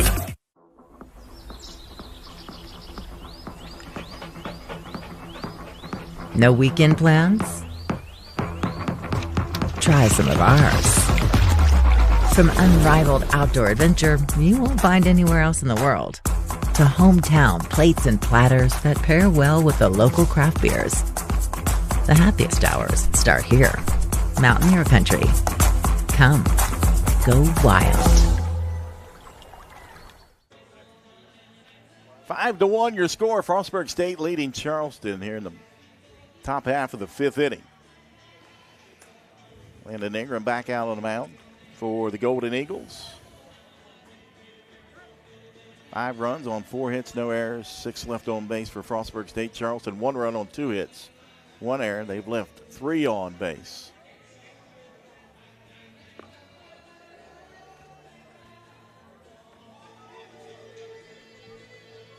Ben Weeman will lead things off for the Bobcats.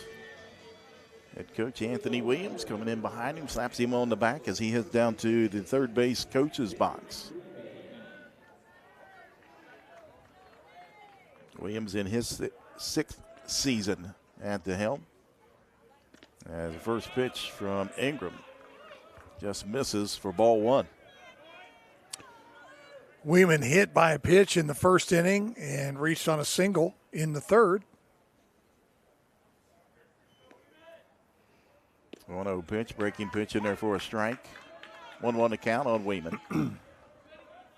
That was a ground ball right back up the middle into center field.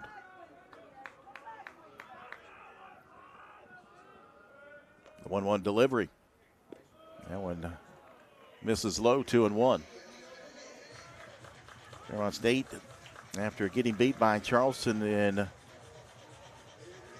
on Wednesday night, defeated Concord. So Concord is done for the week. That one hit well. Left field.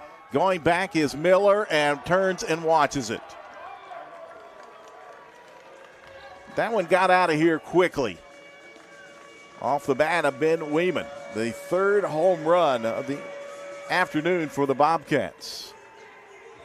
This one a solo home run to left field.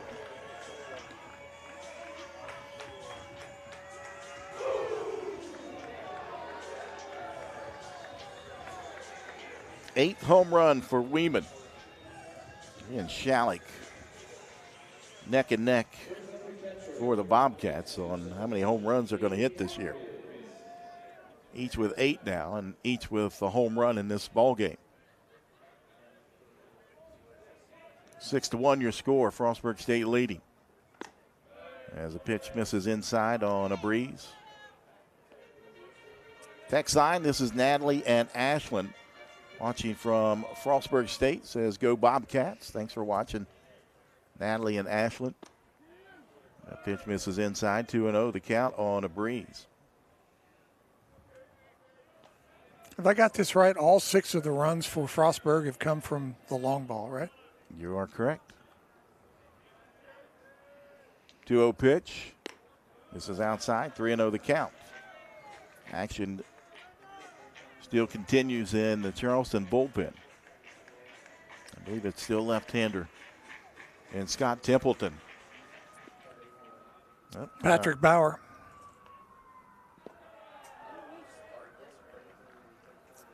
And that went down low for ball 4. And now Dean Peterson has taken a few steps out of the Charleston dugout. He may make a change here.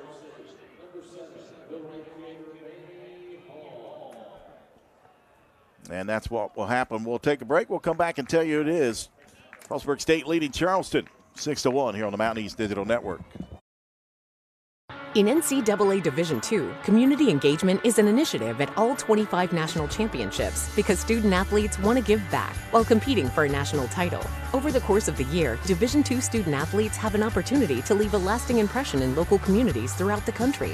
Whether Division II student athletes are volunteering at hospitals, schools, after-school care programs, foster homes, or retirement villages, they make a difference in the lives of others. In Division II, we rise to the opportunity and make community engagement ours.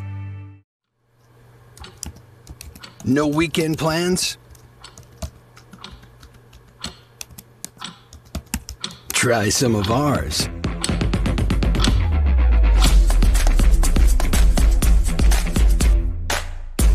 With a generous serving of historic sites, foodie eccentricities, and brewery diversions, the happiest hours start here. Mountaineer Country. Come, go wild.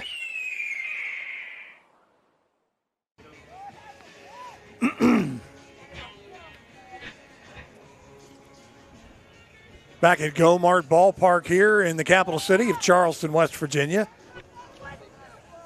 New pitcher for the Golden Eagles is William Van Meter. 6.75 ERA. He's 1-0 on the year. This is his 7th appearance. Only thrown 6 2/3 innings. He's given up 4 hits, 5 runs, all of them earned. He's got 4 walks and 6 strikeouts, and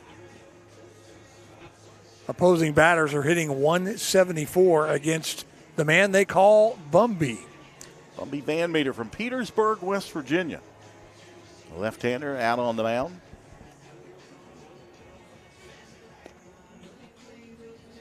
6-1 your score. Frostburg State leading Charleston. And Point Park awaits the winner of this one. And the loser will make the quick turnaround and play Fairmont State later on tonight. Boy, how big an advantage is it, Jack, to be able to win this ball game and get a rest, before, and don't have to play till tomorrow. Well, there's always advantages to winning. Sure. Especially in tournament play. That's why it's designed that way, I guess. Manny Hall will step in, the right fielder. Shows bunt down the first base line, and the tag attempt is missed by Fink. Boy, nice effort there by Casey Fink, but really a super bunt, if you want to get serious about it, by Manny Hall, because he popped it up just enough to give him time to get down the line. Watch it right here. Nice pop up. Nobody was going to get it in the air, and by the time Fink gets it, Hall is just about past him. So runners at first and second, and Hall and a breeze as Brian Scott will step in. He shows bunt, bunts it up in the air. Fink comes in and gathers it up, 1 out.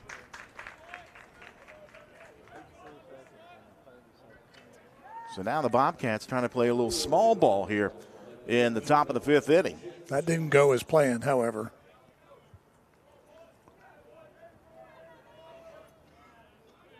So 1 out, and left fielder Jackson Shalik will come to the plate. Shalik 1 for 2. As he looks at that one in the dirt, nice block, and Ulrich will go to second, but diving back in safely is a breeze.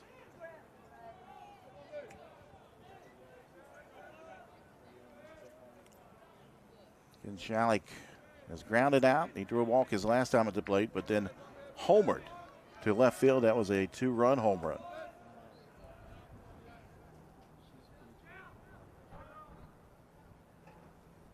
Breaking pitch. This is down 2-0 the count.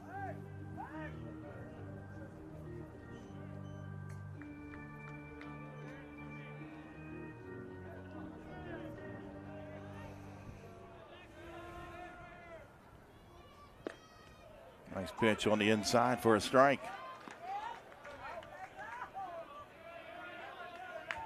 The Shalik home run came in the top half of the 2nd inning. That 2-run homer scored Brian Scott as well. 2-1 pitch. That one driven over to the right side. Lamond covers it up. He'll go to 2. They get 1. Boy, what a nice play there by Samuel Lamond. Going to his left. So we get Hall out at second. Now 2 outs and runners at the corners for C.J. Carmichael, the shortstop. He was hit by a pitch, drew a walk, and grounded out to shortstop. Van Meter delivers in, and that one in there a strike.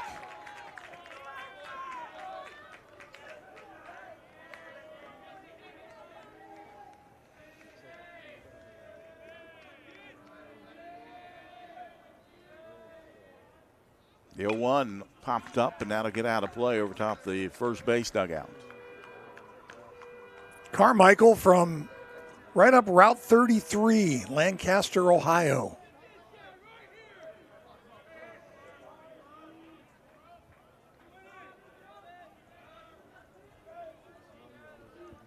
No balls, 2 strikes. Breaking pitch. Fouls that one off. Good change of speeds there from Van Meter. Breaking ball at 75.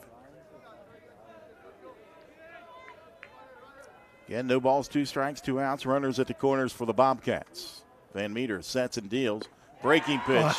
Drops it off the table and into the strike zone for the strikeout to end the inning. Frostburg State leading Charleston 6-1. Dozenbach, Wise, Miller, and Fink due up when we come back here on the Mountain East Digital Network.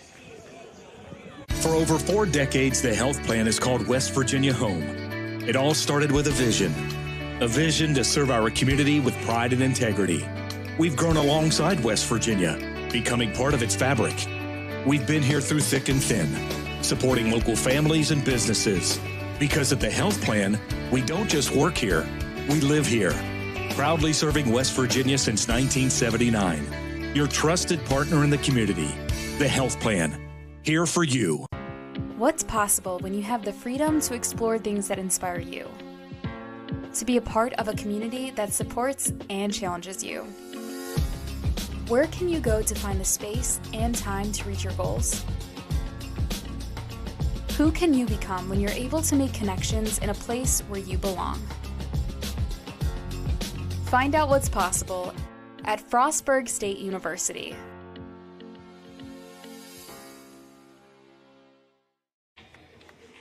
Bottom of the 5th inning here at Gomart Ballpark. Frostburg State leading Charleston 6-1. Frostburg State 6 runs on 6 hits, no errors. They've left 8 on. Charleston 1 run on 2 hits. And 1 error, they've left 3 stranded. As Jacob McDonald, the starting pitcher, right-hander back out on the mound for the Bobcats. And leading off will be the designated hitter for the Golden Eagles in Trent Dozenbach. Dozenbach last time up deposited one out on Morris Street.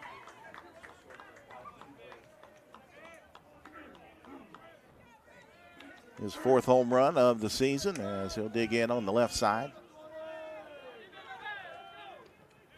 McDonald working from the stretch, sets and delivers a breaking pitch in there for a strike.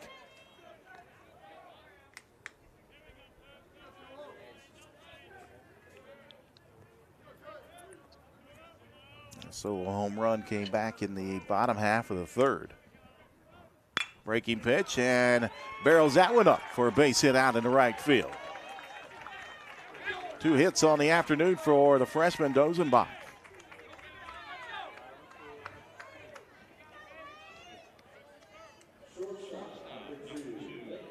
Bring up the shortstop in Lane Weismiller. Struck out looking his first time at the plate.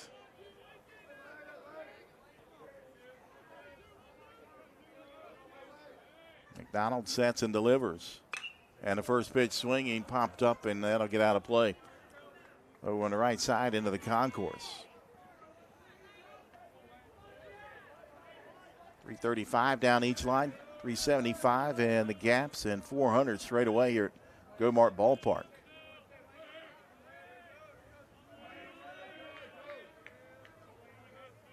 The 0-1 pitch shows bunt and pulls it back. 1-1 to count. Of course, this park used to be natural surface, and they switched over to the artificial surface. The second year for this turf. Allows him to hold a lot more vents here inside the Gomart Ballpark. As a throw over. Dozenbach slow to get back, but that throw, luckily for him, was down the line. I'll tell you, one of the events that they have here, they've done it 2 years in a row now, and Solanco Law sponsors the Light Up the Night. Christmas lights. Yeah. Oh, my goodness. 1-1 pitch, and again, shows bunt. Weismiller pulls back in there for a called strike 2. This place is transformed into the North Pole for about a month in December into January. Tonight's game, they'll have the lights on again. It's not like that, but they still have that Christmas tree out in left center field. Another throw over to first. And then the lights down the concourse area. But they have an ice skating rink they bring in. Yeah. They do a lighted Christmas maze. They do ice bumper boats. I mean, it's such a great time. 1-2 pitch, driven out in the center field. That's going to get down for a base hit, as turning for third is Dozenbach and slides safely in at third base. Back-to-back hits for Charleston. And no outs and runners at the corners for the Golden Eagles. Little rally here for the Birds as McDonald continues his struggles up to 73 pitches. There's some milling around down in the bullpen for Frostburg State. Nobody up and throwing just yet, though. I guess if you're going to struggle, you can do it with a 6-1 lead. Yep. Casey Fink, the first baseman, back at the plate. And now time is called as the pitching coach will make the walk out to the mound.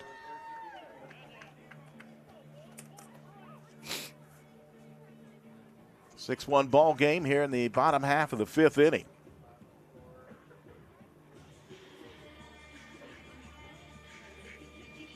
Pitching coach and Michael Austin in his second year. Of course, the former pitching coach is now the head coach for the University of Charleston in Dean Peterson. Spent 3 seasons as the assistant at Frostburg State. I'll tell you what, Jack, they're not in any hurry down there in the bullpen. None at all. Nobody has yet picked up a ball and started throwing. But that may change quickly, as Charleston now has runners at first and third and no outs, and the top of the order back up.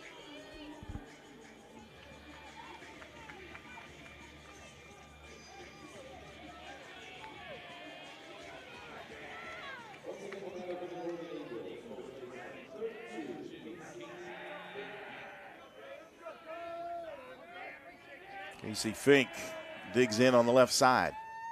And the first pitch swinging, that one lined down the left field line and into the bleachers.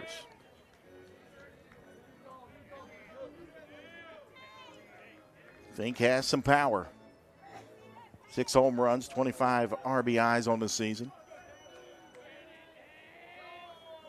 McDonald settles in with the glove at the chest.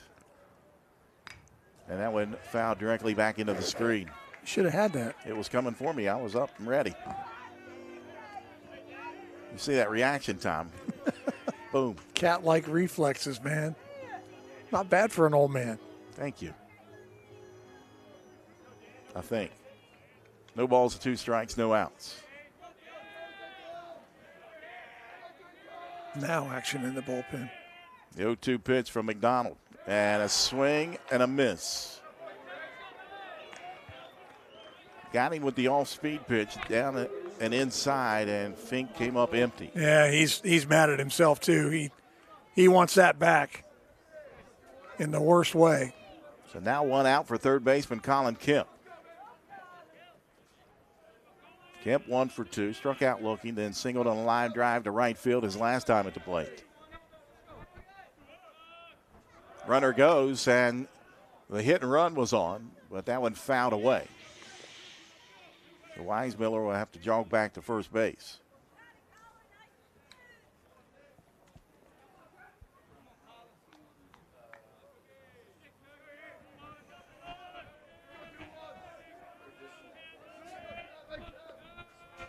No balls, 1 strike on Colin Kemp.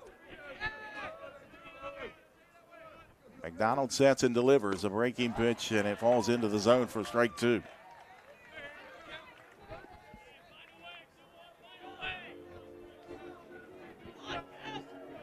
Right-handed sophomore Jack Ray up and throwing in the bullpen for Frostburg State.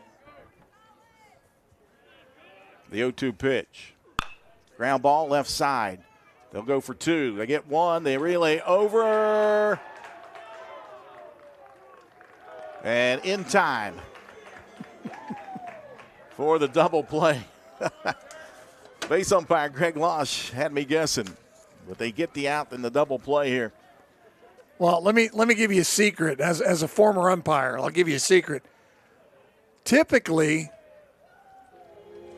when they take their time like that, we're always taught, try to replay it in your mind for 1 or 2 seconds to make sure make sure that you call what you saw. Yep. And I think that's what Greg was doing there. 6-1 your score, Frostburg State over Charleston. In NCAA Division II, student athletes leave a lasting impression on their communities. That's because Division II student athletes want to make a difference and truly be part of their surrounding communities. Through community engagement, thousands of student athletes from various backgrounds interact with community members who view them as role models. This interaction leaves a positive and perhaps even life-changing impression on all those involved. In Division II, we rise to the opportunity and make community engagement ours. For over 4 decades, the health plan has called West Virginia home. It all started with a vision to serve our community with pride and integrity. We've grown alongside West Virginia, becoming part of its fabric. We've been here through thick and thin, supporting local families and businesses. Because at the health plan, we don't just work here, we live here. The health plan, a proud corporate partner with the Mountain East Conference. 6-1 your score, Frostburg State leading Charleston as starting pitcher for the Bobcats. And McDonald was in a bit of trouble there in the bottom half of the inning. No outs and runners at the corners. Got the strikeout and then induced the inning ending 5-4-3 double play to get out of the jam. Pitcher's best friend right there. Mikey Guy, the third baseman, will lead things off for Frostburg State as Bumby Van Meter back out on the mound. Left-hander from Petersburg, West Virginia. And the first pitch down low for ball 1 to Guy.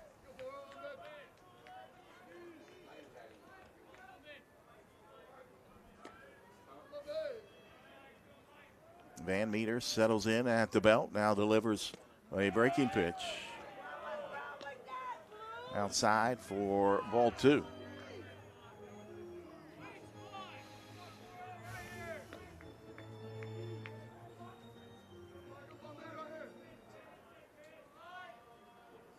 Two-0 pitch. That went in there for a strike. 2-1 to count on Guy.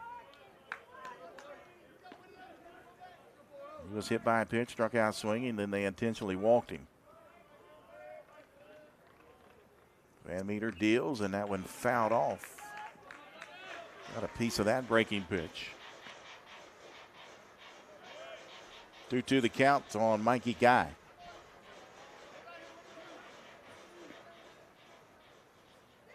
Six-foot senior out of Clements, Maryland. 2-2.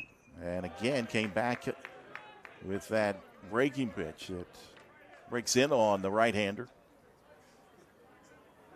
And Guy able to fight it off.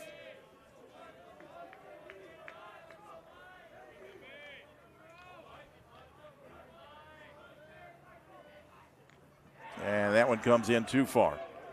Another hit batsman. Didn't fight that one off.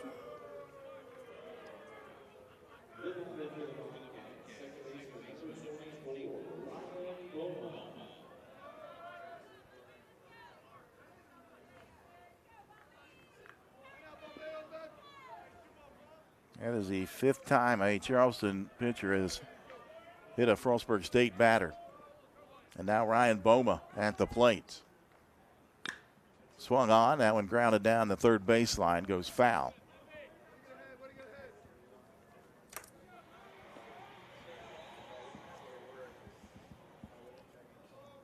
Top of the first inning, Boma delivered a 3-run home run to get the scoring started today for the Bobcats.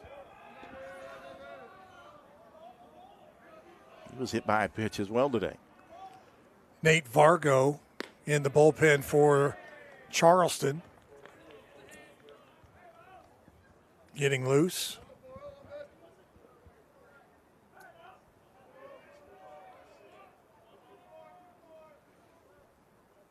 One pitch.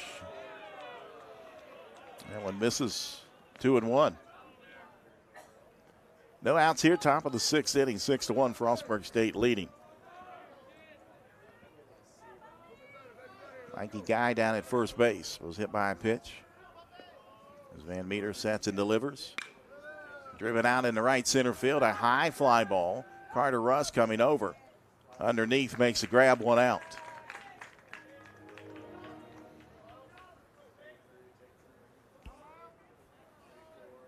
That'll bring the designated hitter to the plate for the Bobcats, and Doyle McNew.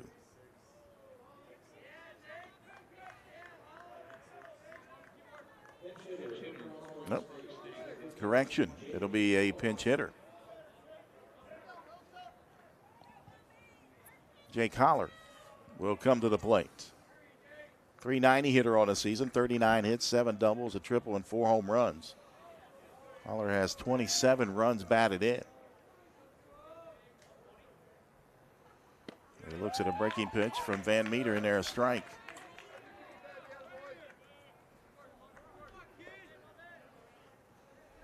Junior out of Boonesboro, Maryland. Transfer from Frederick Community College.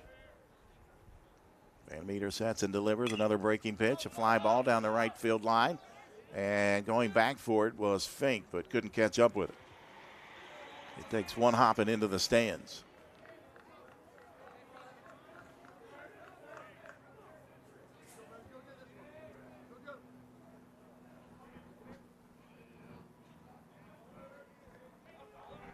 Take a look at Mikey Guy down at first base with 1 out.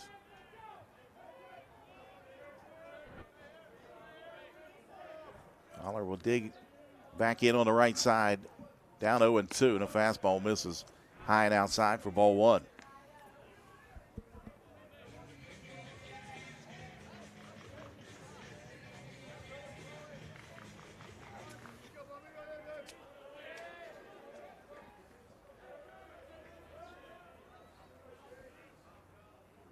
The 1-2 swung on, and that one fouled back into the screen.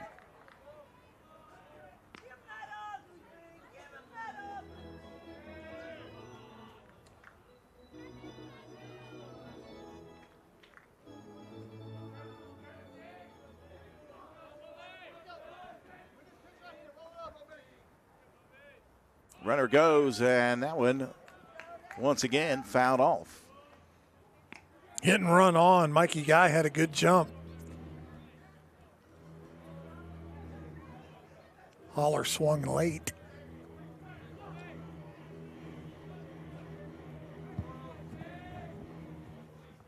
Count remains 1 ball, 2 strikes with 1 out. Van Meter sets and delivers in a breaking pitch. A fly ball center field. Rust underneath, gathers it up, 2 down.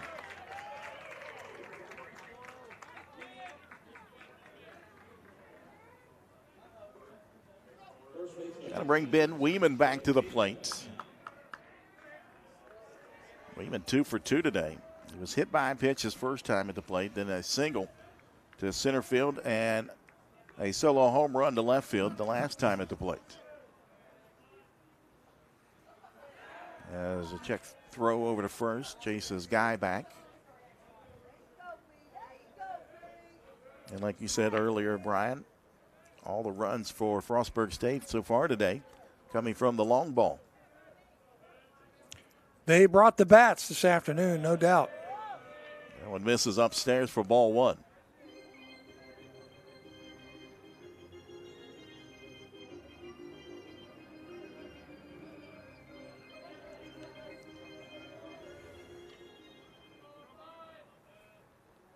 Runner goes again. A throw down to second is in time.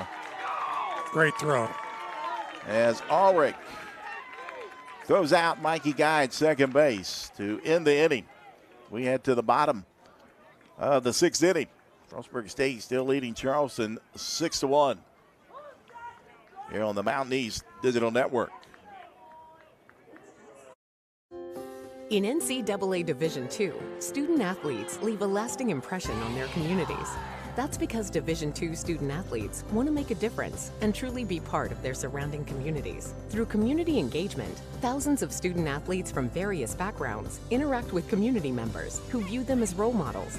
This interaction leaves a positive and perhaps even life-changing impression on all those involved. In Division II, we rise to the opportunity and make community engagement ours. For over 4 decades, the health plan has called West Virginia home. It all started with a vision to serve our community with pride and integrity. We've grown alongside West Virginia, becoming part of its fabric. We've been here through thick and thin, supporting local families and businesses. Because at the health plan, we don't just work here, we live here. The health plan, a proud corporate partner with the Mountain East Conference. Welcome back inside Go-Mart Ballpark here in Charleston, West Virginia. Jack with alongside my partner today and Brian Noss. 6-1 the score. Frostburg State, the number 2 seed out of the north. They lead Charleston, the number 1 seed out of the south. Starting pitcher and Jacob McDonald back out on the mound. McDonald's thrown 80 pitches. He's faced 20 batters, given up 1 home run, 7 strikeouts, 3 walks, and 4 hits. So not terrible.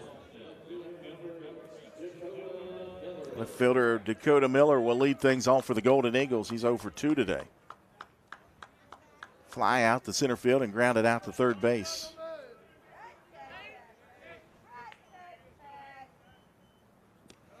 Really? That one down low for ball 1. The only flag really on McDonald's line is he's had 3 base on balls this afternoon, so a little bit of control issue. 2 of those came in 1 inning.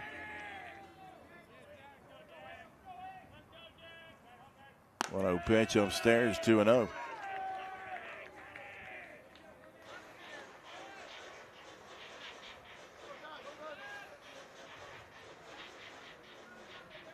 Jack Ray was up and throwing in that last inning for Frostburg State. He is set down as that's a high fly ball, shallow center, and coming in is Scott. Makes a catch for the first out of the inning.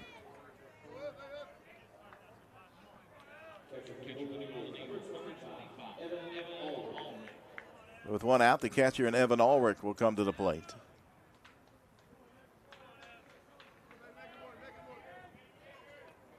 Oh for 1, struck out swinging, then drew a walk to lead things off his last time at the plate. And the first pitch swinging, pops it up and that'll get out of play down the first baseline.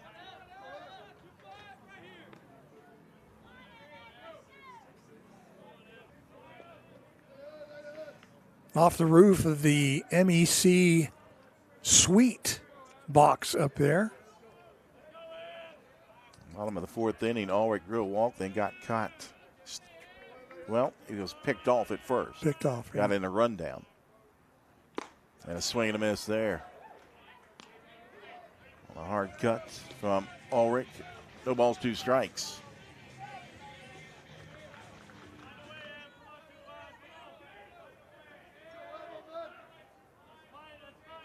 McDonald The 0-2.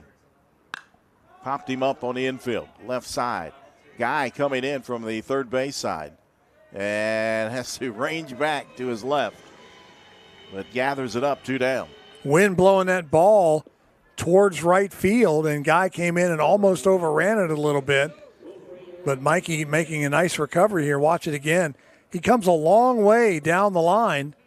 Now he realizes it's going to drift to the right. Takes about 3 steps back and makes a good catch. Fredo Mendez will step in, 0 for 2 on the day. 2 down here in the bottom half of the 6th inning. And the first pitch, foul tip into the glove for strike 1. I was saying Jack Ray was warming up. He's still down in the bullpen. He just kind of leaned up against the wall there. He's just chilling. The 0-1 from McDonald, a breaking pitch and a check swing. They peel down to third, and third base umpire Ron Runnels says he did not go around.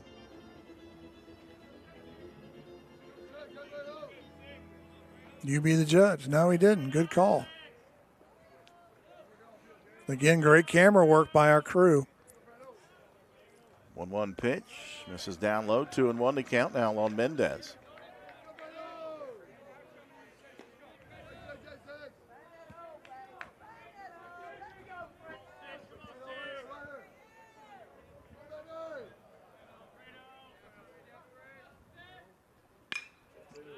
High fly ball, deep center field as Scott goes back and right at the warning track, hauls it in.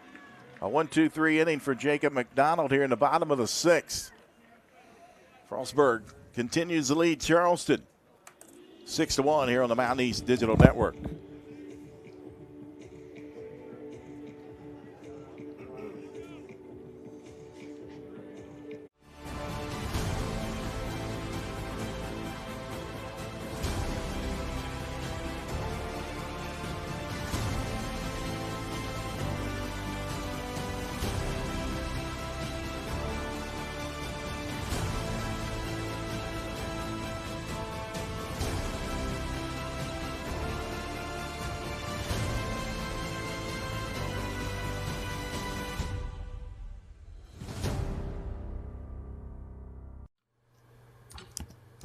No weekend plans? Try some of ours.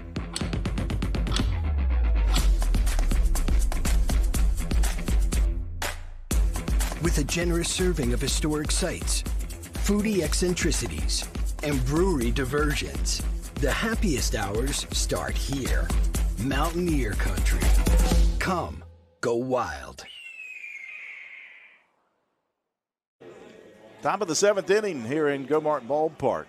Frostburg State leading 6-1. And Brian, new pitcher for Charleston. New pitcher number 14, Nate Vargo, making his 6th appearance on the year. Vargo, 8.44 earned run average, 5 1/3 innings pitched. He's given up 4 hits, 6 runs, 5 of them earned. He's walked 1, struck out 4, but he's given up 2 home runs. Opposing hitters batting 200 even against number 14, Nate Vargo. Right-handed pitcher, a sophomore out of Pittsburgh, Pennsylvania. Played at Bethel Park High School. He'll take over on the mound for the Golden Eagles, and he'll face first baseman Ben Weeman. Weeman at bat when the caught stealing happened last inning. Ball's 1 strike on Weeman, 2 for 2 today, including a solo home run. The 0-1 pitch from Vargo, and that one misses outside. 1-1 to count. Vargo, good velocity, 87-mile-an-hour fastball there. Step off the rubber and reset.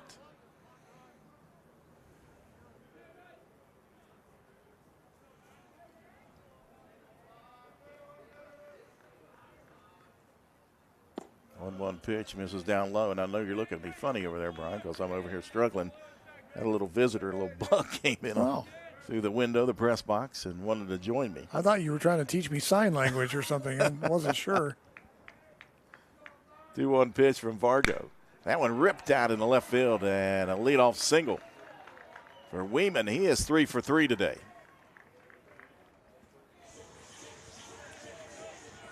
Two singles, a home run, and a hit by pitch for Ben Weeman. Brings up the catcher. Cade a breeze. 0 for 2. Popped up to the shortstop, struck out swinging, and drew a walk today. As Vargo sets, delivers, bunted down. Vargo comes over. He'll flip it over to Fink for the first out, but Weeman is at second base now with 1 out.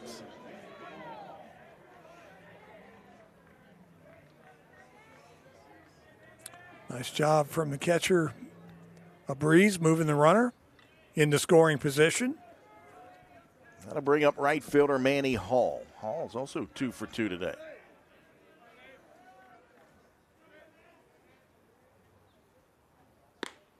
As he looks at a fastball from Vargo, in there, a strike.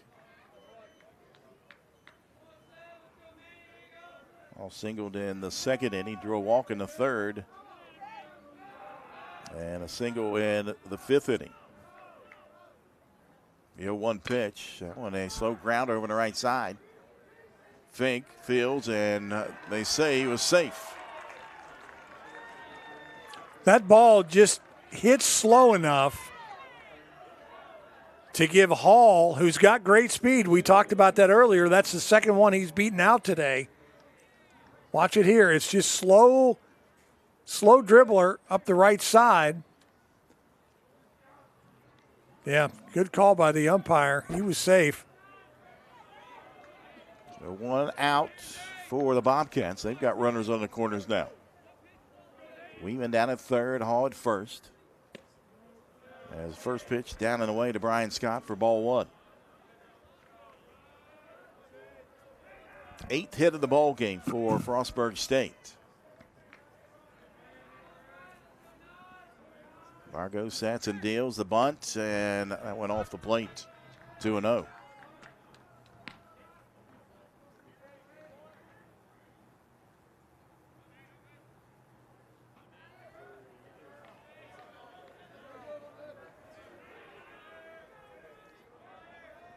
Two balls, no strikes on center fielder Brian Scott.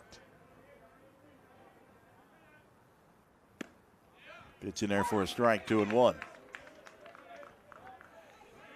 Not going to see much better pitches to hit than that one right there. Scott taking all the way, just kind of froze him.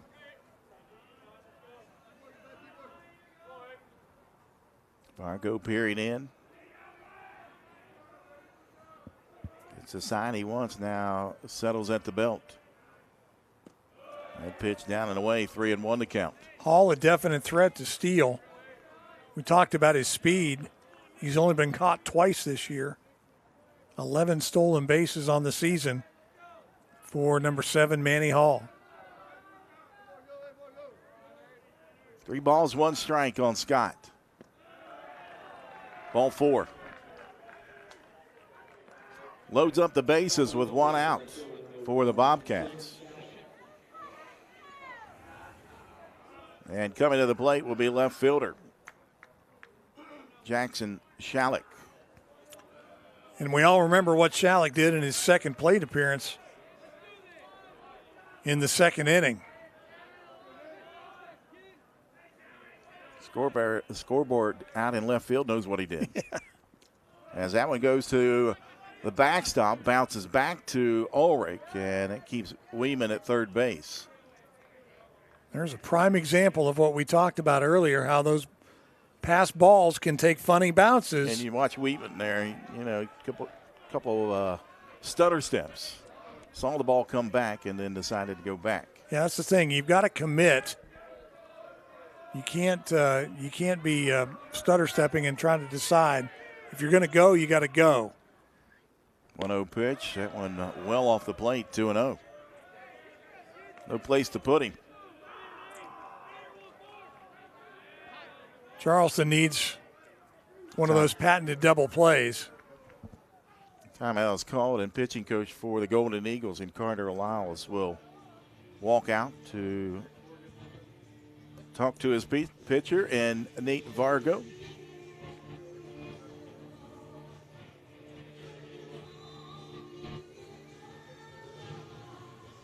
First year on staff here at Charleston for Mr. Carter Lyles.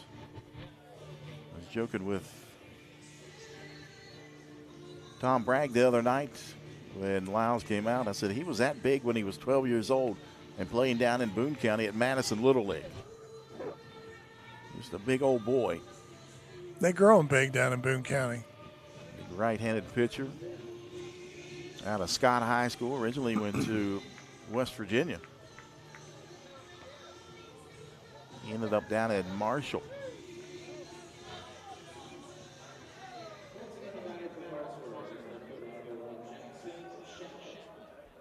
So the meeting on the mound concludes 2 balls and no strikes on Shalik.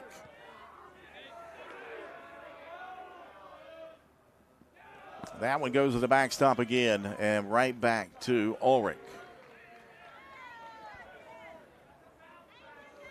3-0 the count.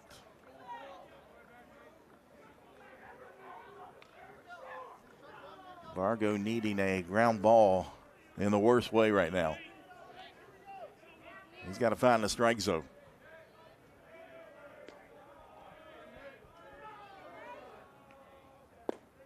That went in there. Shalik taking all the way.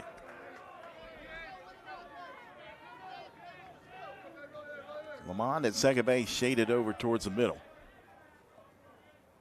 The 3-1 pitch. That one hit hard out of left field. Line drive right at Miller. Makes the catch. Tagging is Weeman at third. And he'll score easily to make it 7-1. Hit right on the button from Shalik, but like you said, right at Dakota Miller. He hardly had to move. So Weeman will tag and score, makes it 7-1. Hall and Scott remain at their respective bags, second and first.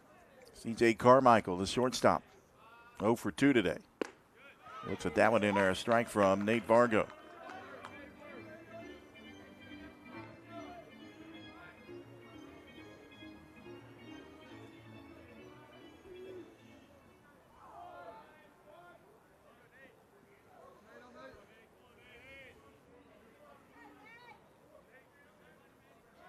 Shalik now with 40 runs batted in as that one's grounded foul.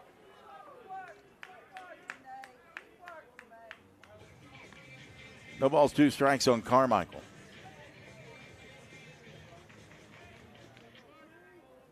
Struck out looking last time at the plate. Back in the 5th inning. Vargo checks a runner at second. Now deals to the plate, the 0-2, and that went down low for ball 1.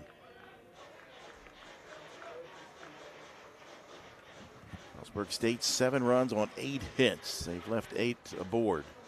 1 run on 4 hits for Charleston, 1 error, and 4 left on. As Vargo again, 1-2, and time was called by the plate umpire. And I'm not sure what happened there, but the pitch was thrown. The umpire clearly stood up. I'm not sure if he called time or if he called a balk. Is what I believe he did.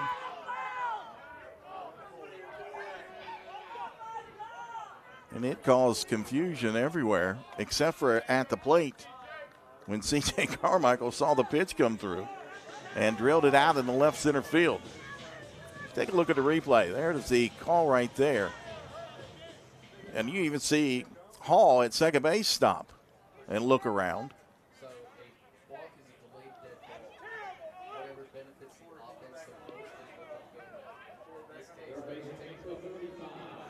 So the ruling on this, whenever there's a balk, it's a delayed dead ball. And whatever outcome, if it benefits the offense, that's what they're going to take. In this case, it was a double. So 1 run scores, puts runners at second and third. And Hall scored to make it 8-1. Mikey Guy at the plate. Ground ball left side. Kemp will take it over to first base for the final out. With 2 runs across here in the top half of the 7th for the Bobcats. They lead Charleston 8-1 here on the Mountain East Digital Network.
8-1 your score. Frostburg State leading Charleston. Bottom of the 7th inning. A little stretch time here inside Gomart Ballpark, Charleston, West Virginia.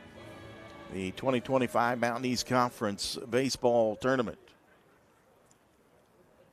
Presented by Cardinal Chevrolet down in Hurricane, West Virginia. And in our neck of the woods. You and I both residents of Putnam County. Yes, we are. Bottom half of the 7th inning. Leading off will be second baseman Moose Lamond.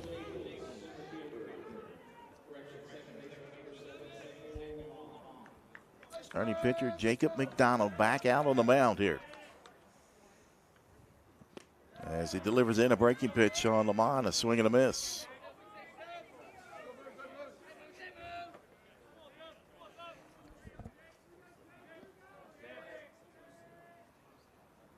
The 0-1 pitch, breaking pitch, ground ball left side, Guy fields, and throws over for the first out.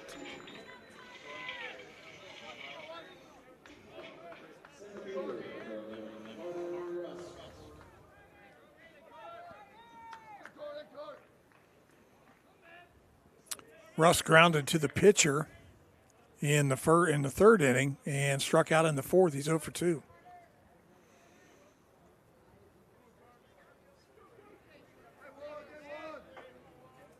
He'll step in with 1 out as McDonald again working from the stretch. Sets and deals, and that one down low. They check down, and base umpire says he did not go around.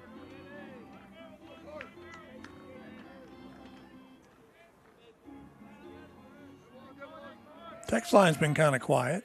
Are you paying attention over there, Jack? I am. Okay. High fly ball about a mile into the sky over on the left side as Carmichael underneath it makes the catch, 2 down.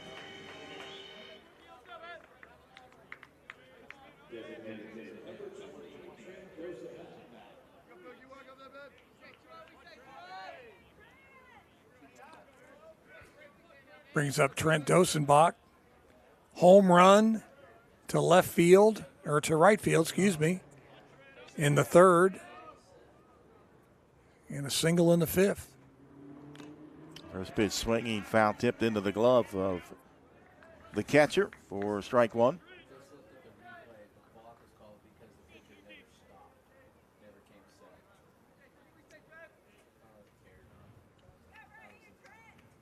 A 1 pitch outside. 1-1 account on Dosenbach.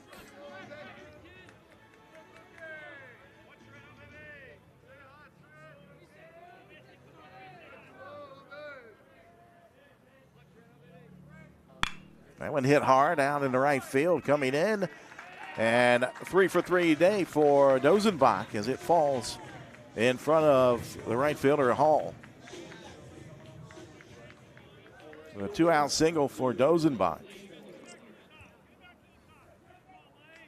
Manny Hall's got some speed, but he wasn't going to get in and get that one. That was a well-placed line drive by Trent Dozenbach. A runner aboard for Charleston with 2 outs and shortstop Lane Weismiller. 1 for 2 on the afternoon. And the first pitch, a check swing, and that was a fair ball. Wow. As Weeman, right into the glove, steps on the bag to end the inning here in the bottom of the 7th inning. Charleston, no runs on 1 hit. They leave a runner aboard. We're through 7 here in the capital city. Frostburg State leading Charleston 8-1 here on the Mount East Digital Network. For over 4 decades, the health plan has called West Virginia home. It all started with a vision to serve our community with pride and integrity. We've grown alongside West Virginia, becoming part of its fabric. We've been here through thick and thin, supporting local families and businesses. Because at the health plan, we don't just work here, we live here. The health plan, a proud corporate partner with the Mountain East Conference. You have dreams.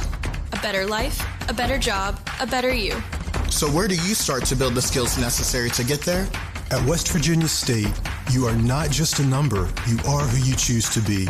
You receive personal attention from award-winning faculty. You study in nationally recognized programs.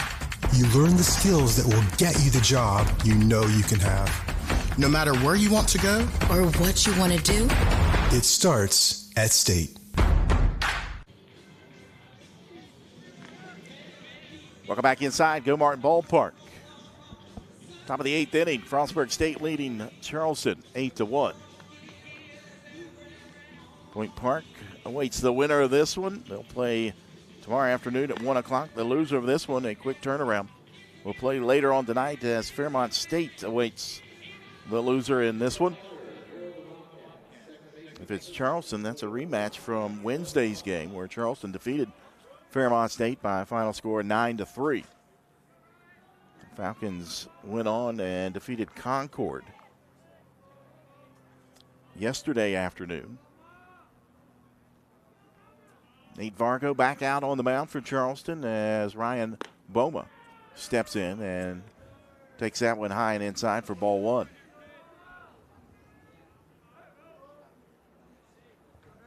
Frostburg State now 9 hits in the ball game as that one misses upstairs, 2-0.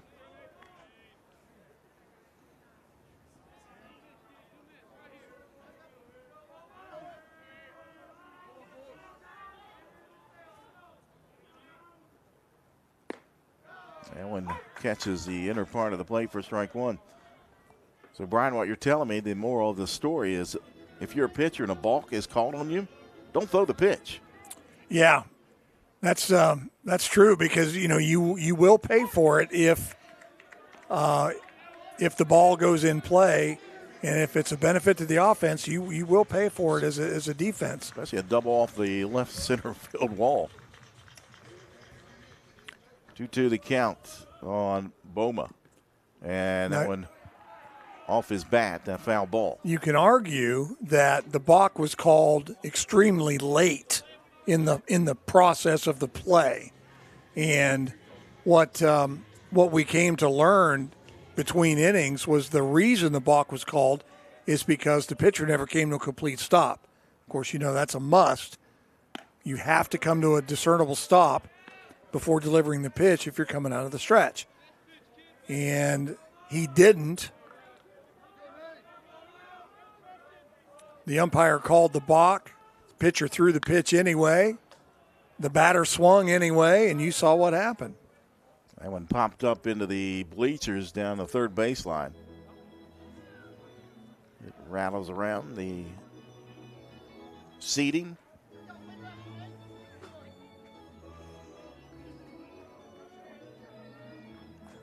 Three balls, 2 strikes on Ryan Boma. Nate Vargo. Payoff pitch and popped up over on the right side. Moose Lamont ranging over. Makes the catch. 1 out. Sun's starting to be a factor here, and Lamont doing a good job of fighting off the Rays to haul that one in. Shadows of the press box just starting to creep into the backstop area. As Jake Holler will come back to the plate. His second appearance at the plate today. He looks at that one upstairs for ball 1. Took over the DH duties from Doyle McNew back in the 6th inning. Flew out the center field. 1-0 pitch. That got him. That got him on the arm.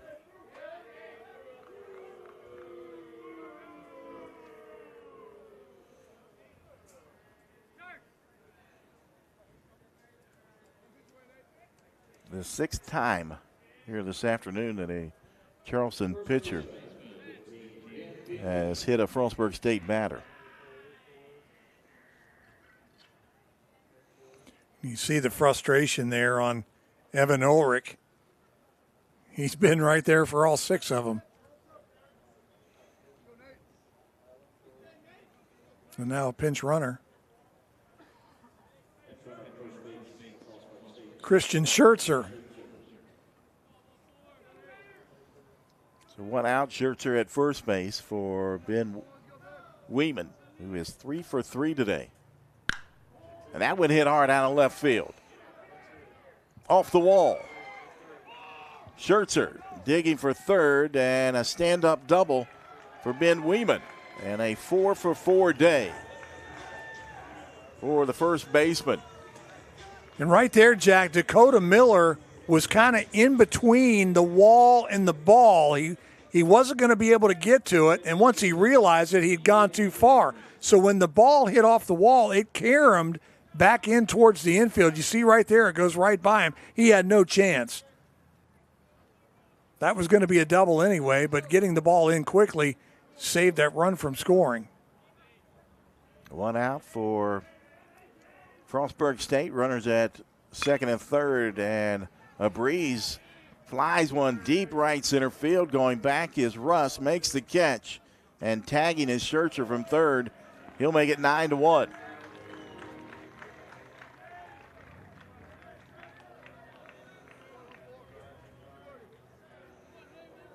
Lehman also tagged up, and he moves over 90 feet to third base.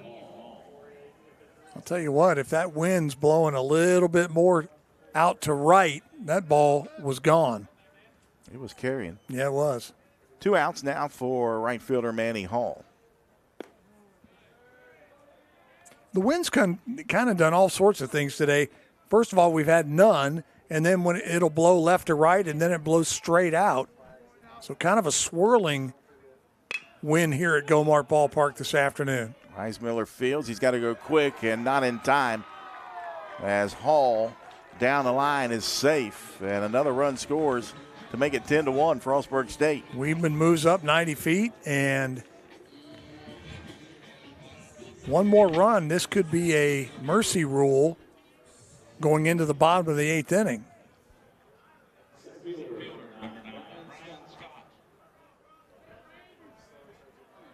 Ten to 1 your score. Frostburg State leading Charleston with 2 outs here in the top of the 8th.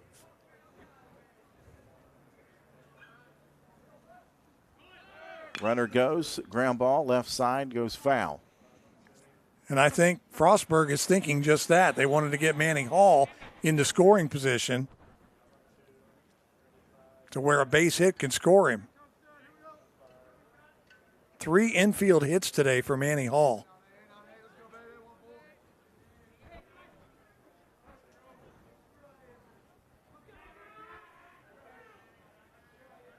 Throw over to first.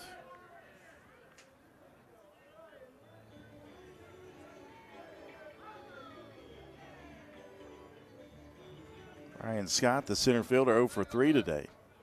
He's grounded out a couple times. Popped up to the first baseman, and then his last time at the plate drew a walk.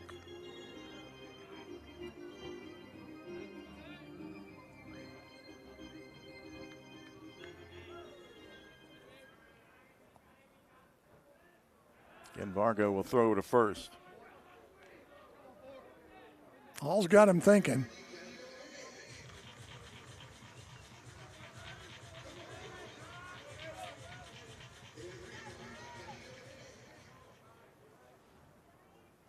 The 1 pitch. This is down. 1-1 to count on Brian Scott.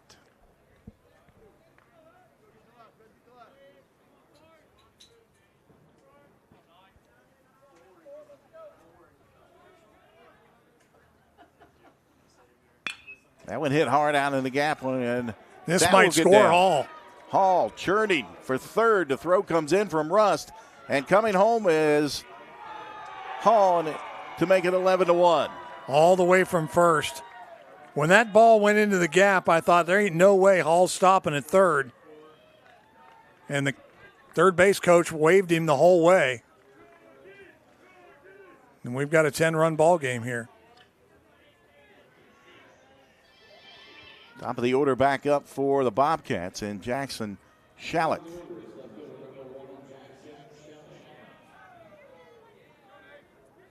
Shallett 1 for 3, 3 RBIs.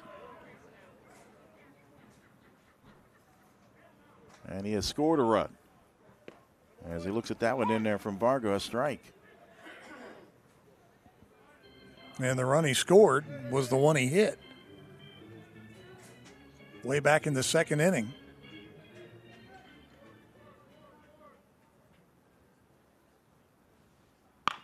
Ground ball, left side. Weismiller went through his legs into left field. And another run will score from Scott at second base to make it 12-1.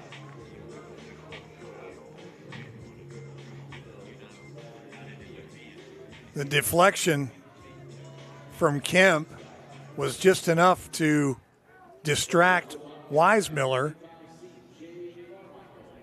And it went right through his legs.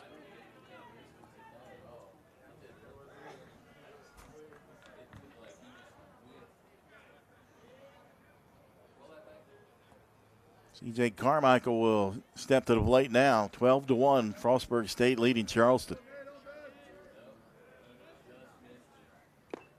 Swing and a miss. Well, a foul tip into the glove of Ulrich.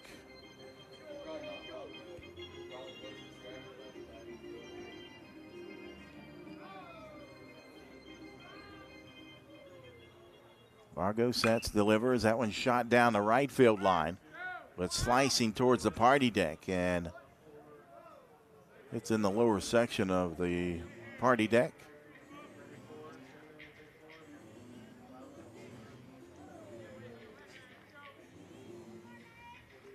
No balls, 2 strikes on Carmichael.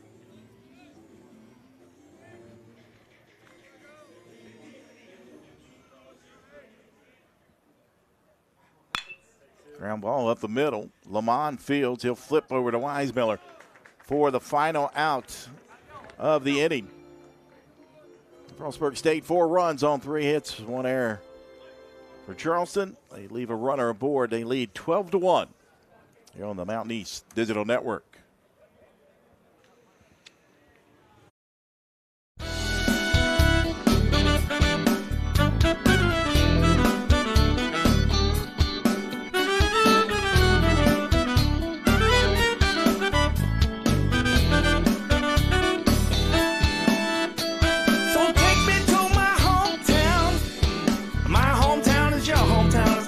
Team with a river in the middle. Take me to my hometown. My hometown is your hometown. It's got a gold dome, heard the picking on the fiddle.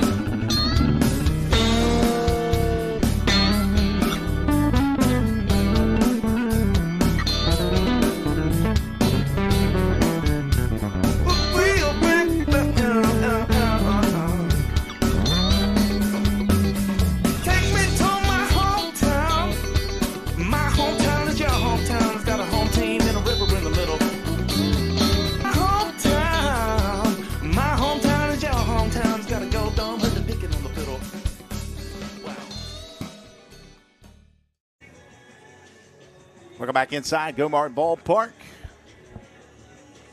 Frostburg State leading Charleston 12-1. So we head to the bottom of the 8th inning.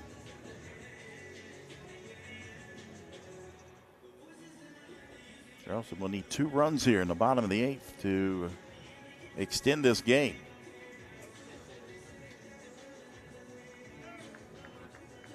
Starting pitcher Jacob McDonald back out on the mound.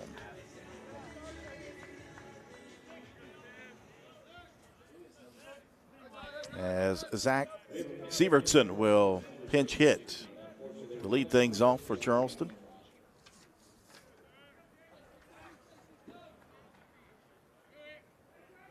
Sievertson batting an even .300 with 3 hits and 10 at-bats. As he looks at a breaking pitch from McDonald, in there, a strike. Got a triple. And the limited appearances this season, and a swing and a miss there. No balls and 2 strikes on Sievertson.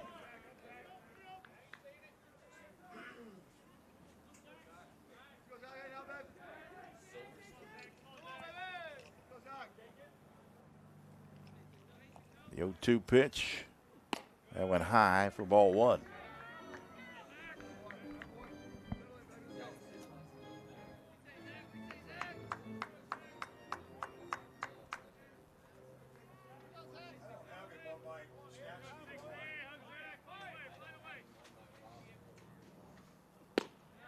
And a strikeout looking for the first out of the inning.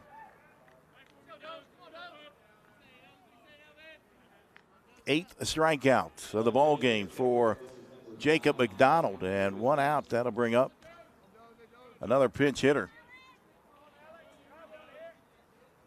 Alec Mendoza will come to the plate. And he looks at that one down and away for ball 1. Mendoza, a senior from Pickerington, Ohio, played at Notre Dame College before transferring to Charleston. 1-0 pitch in there for a strike, 1-1 to count. Mendoza, 361 on the season, 36 appearances, 13 hits, 6 runs, 6 RBI. He's walked 3 times. He's been hit by a pitch, struck out 13 times. Comes up missing with that swing. I'm sorry, struck out 6 times.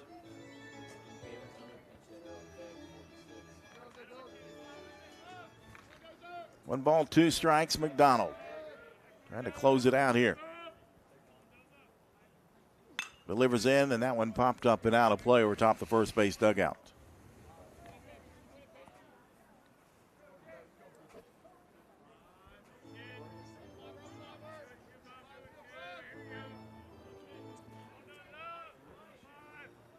McDonald so far, Jack, 7 1/3. 5 hits, 1 run, 1 earned. This will get down for a base hit. Lifted into left field. Oh, no. Coming in is Shalik. And hung out there. Says, hold up, Mr. Nost. I got this. Ball holds up in the air just enough for the left fielder and Jackson Shalik to come in and make the grab 2 down. I started to say, McDonald, this is really important for Frostburg because if they get a complete game out of him, they don't have to touch the bullpen. And that really sets them up for tomorrow to get a lot of fresh arms as they move on in the tournament. Ryan Camella will step to the plate with 2 outs. Another freshman on this roster for Charleston, and as he looks at that one, and they're called strike 1. Freshman out of Louisville, Kentucky. 333 on the year. Check swing foul.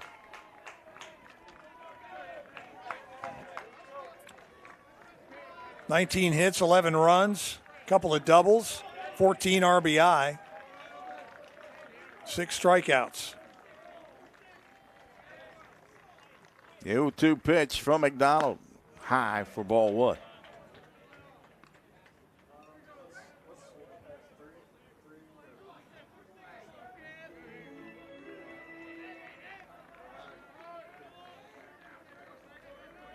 One ball, 2 strikes. Jacob McDonald settles at the chest, sends and delivers. Ground ball left side. Carmichael fields and fires, and that'll do it.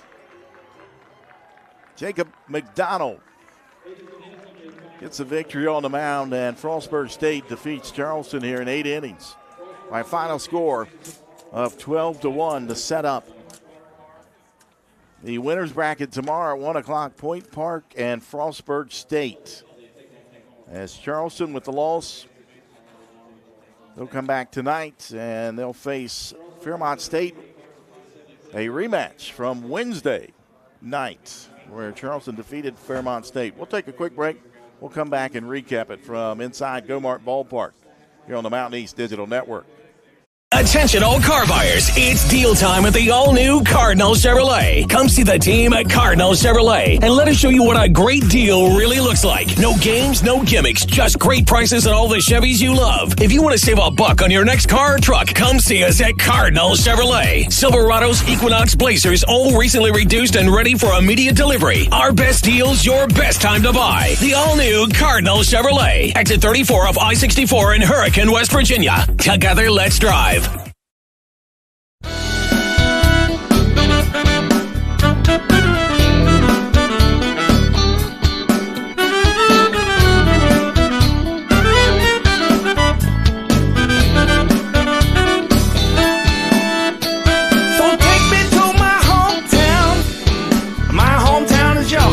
Got a home team and a river in the middle.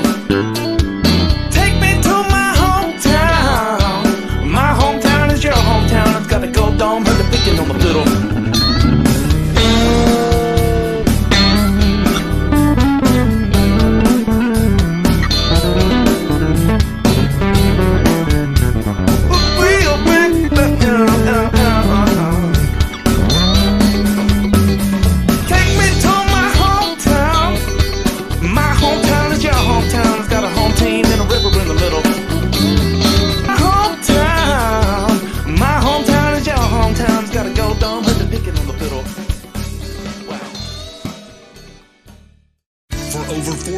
The health plan has called West Virginia home. It all started with a vision to serve our community with pride and integrity. We've grown alongside West Virginia, becoming part of its fabric. We've been here through thick and thin, supporting local families and businesses. Because at the health plan, we don't just work here, we live here. The health plan, a proud corporate partner with the Mountain East Conference.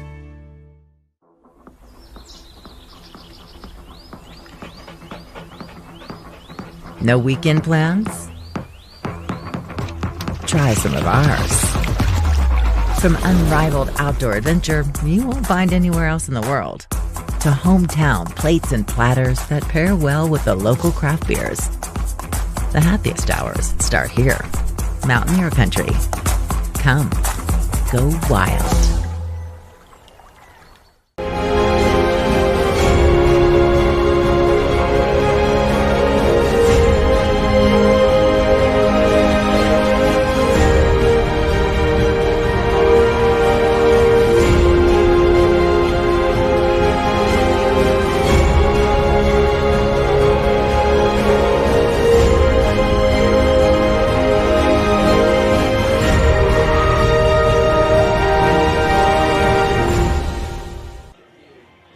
Back inside Gomart Ballpark. Final score, Frostburg State gets a victory over Charleston 12-1. 12 runs on 12 hits, no errors. Charleston 1 run on 5 hits and 2 errors. And a impressive performance at the plate here this afternoon by the Bobcats. Had 3 doubles and 3 home runs, but more impressive was their starting pitcher.